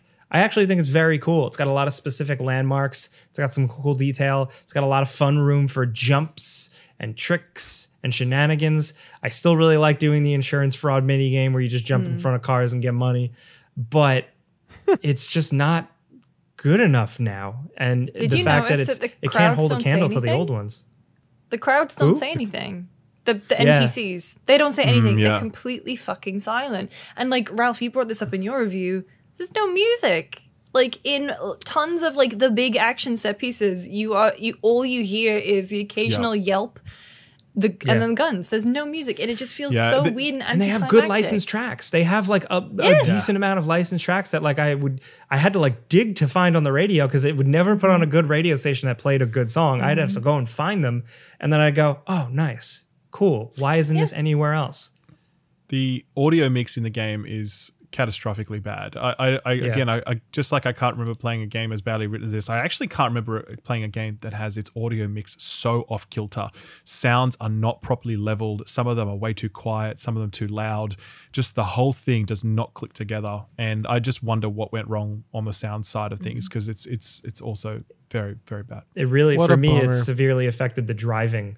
None of the vehicles had any oomph to it whatsoever. Correct. Like when you crash, oh god. Sometimes yeah, you crash and you don't 100%. hear anything, or you jump and you land and you don't hear anything. Yeah. Little things like that, significant. And yet I keep going Yeah. back. Yeah, that's weird, Lucy. I'm Yeah, I surprised. know. Like I genuinely am surprised. I I couldn't wait to know. get off this game. Maybe it's just because I You're want. not playing Rollerdrome, but you're playing No, this. I I mean, know. come on now. Yeah, make a video about that. I want to see that. I kept playing Saints Row even though I hate it. we always used to take the piss out of Mike Mahardy when he used to work at GameSpot. He's at Polygon now, but he used to do these great videos. But his tagline was always like giving X game a second chance. And Oh, so now yeah, that's sometimes right. sometimes we'll throw that out. Sometimes it's like giving Saints Row a second chance. But it has to be a few Like, years it just later. came out. Yeah, it has to be a few years Do later. it now. Yeah. So that was probably the biggest, blockbuster game we're talking about this week. Just disappointing. I just want to say that doing the like Ralph, what you said, like this stuff, like it sucks to make these, but I like truly really believe that like it's better to talk constructively about a game you don't like instead of just going trash, hate it, garbage. There's so much more that can be said, and there's so much more you can talk about, like what we do here and what we're trying to do in our videos. Because like by talking about and fleshing out what you don't like about a game, I actually think it helps strengthen your understanding of what you do want from a game and what you do appreciate in games that do things right. So Yes. No, I that's totally agree. my 100%. soapbox. Yep, Now, yep. I guess let's move on.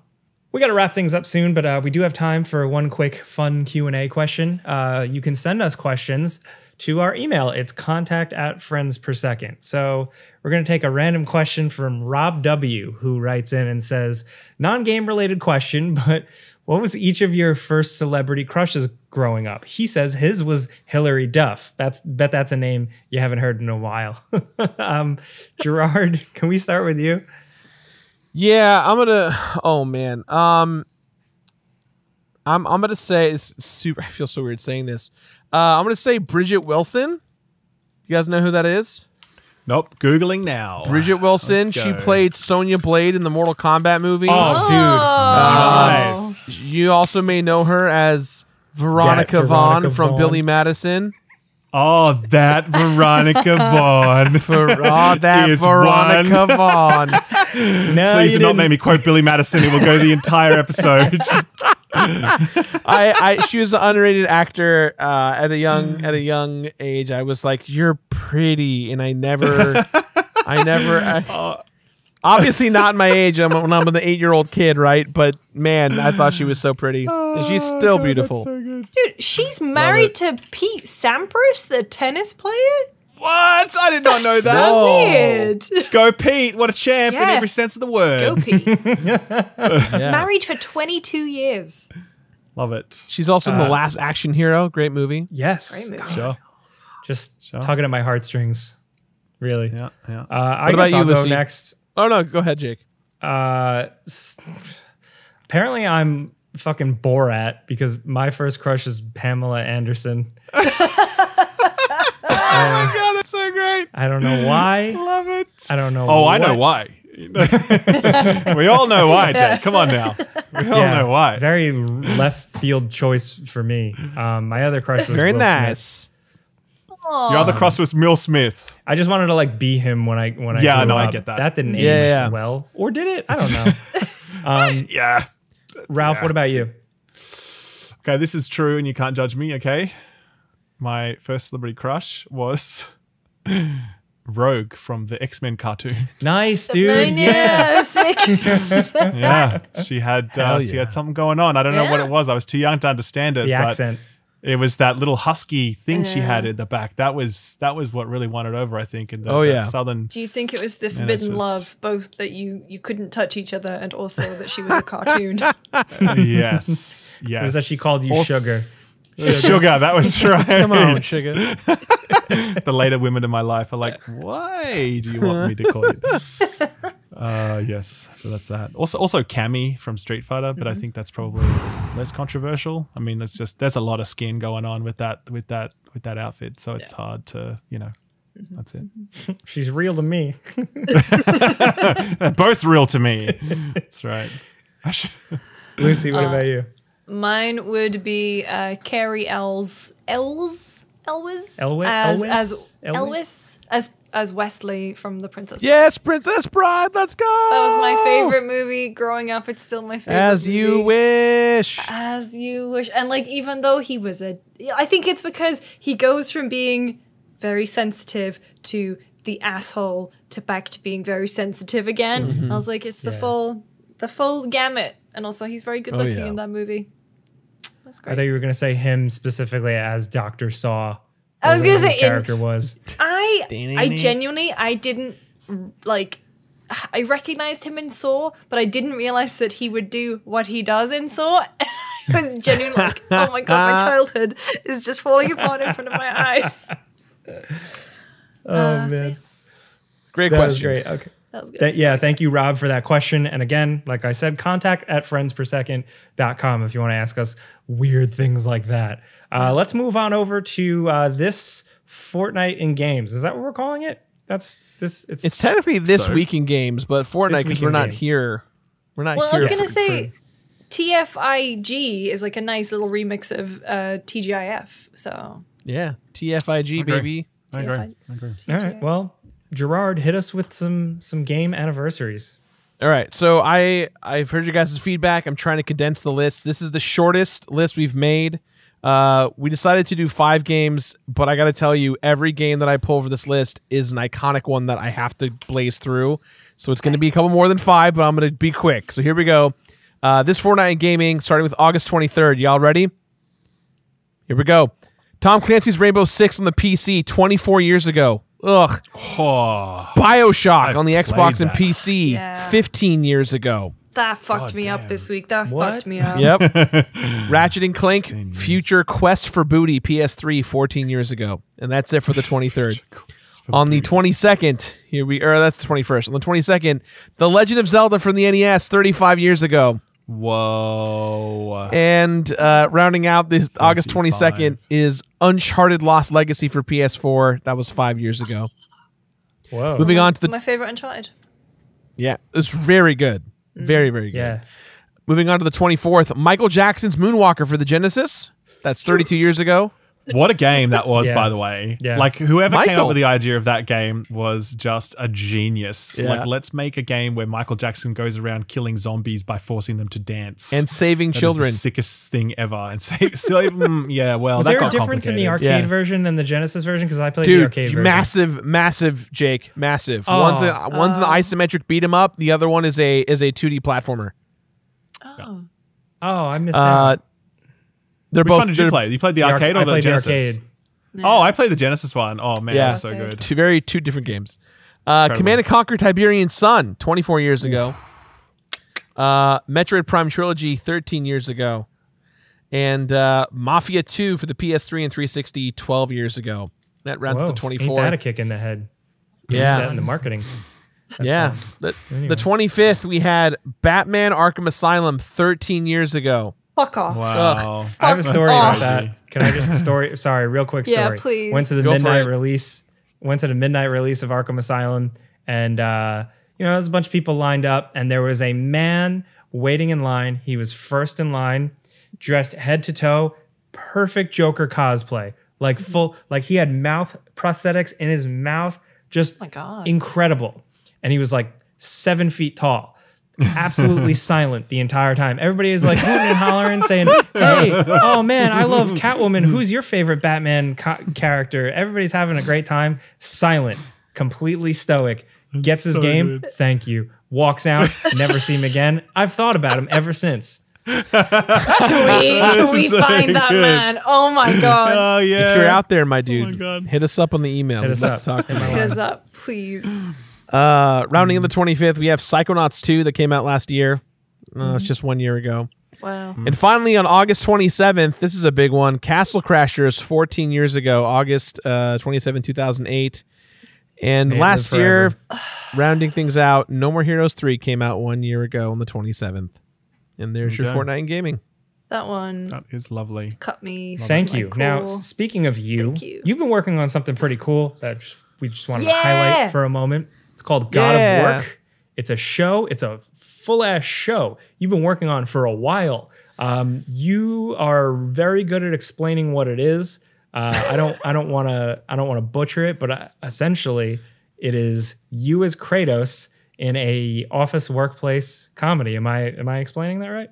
Yes, that is correct. It is. It's essentially in this universe. It takes place at a company called Digital Solutions, and their catchphrase is "Yesterday's solutions for tomorrow today."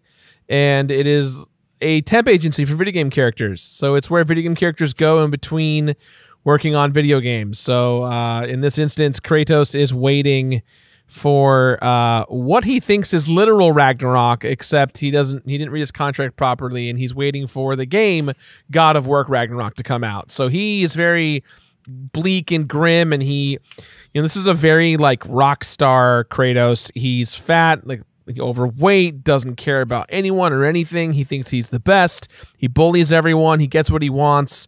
And all under the guise of the world's coming to an end anyway. So he just doesn't care, and he is working in this office, and this show is about how Kratos gets away with murder every episode. He tries to teach lessons that people don't want to learn, and he's just a chaotic person in this workspace. Chaotic boy. I think it's brilliant to kind of embrace the assholery of him because, Yeah, it totally. bridges the gap between the old games and the new games. exactly. Yeah, I'm so the idea we excited had for it. was the idea behind it was that Kratos, when he released, God of War 2018, it put him back on the map, and so he kind of went back to his assholish ways. Except Got a now big he's a head about father, it. so yeah. Yeah, so it's been a passion project of ours since April's when we started shooting and filming. There's 6 episodes. Each episode is between 12 to 15 minutes, and it airs as of the airing of this episode. It's out right now. You can binge the whole show on my YouTube channel. That's youtube.com/thatonevideogamer. And if for whatever reason, if you want to watch it on television, on cable, it will be airing the whole season tomorrow.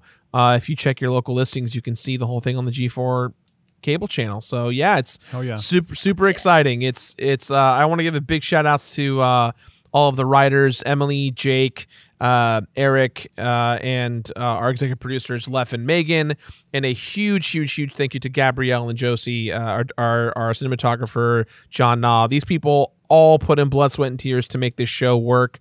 And when you see it, it's truly a labor of love, and it kind of harkens back to not just The Office when it first came around, but kind of harkens back to a time where parody was a huge thing online. And, you know, a lot of the comparisons that I've been kind of told is, oh, it reminds me of the MySpace video days of things like Chad Vader, which was really cool to kind of hear, because I was a big Chad Vader fan in my early teenage years. So yeah, I brought you guys a little clip if you want to show it on your channel, Ralph. You don't have to if you don't want to, but no, of course, please. I thought we were going to watch it now. Yeah, and we're gonna. That's what we're doing. Yeah, perfect. Of course. I've got mine lined up.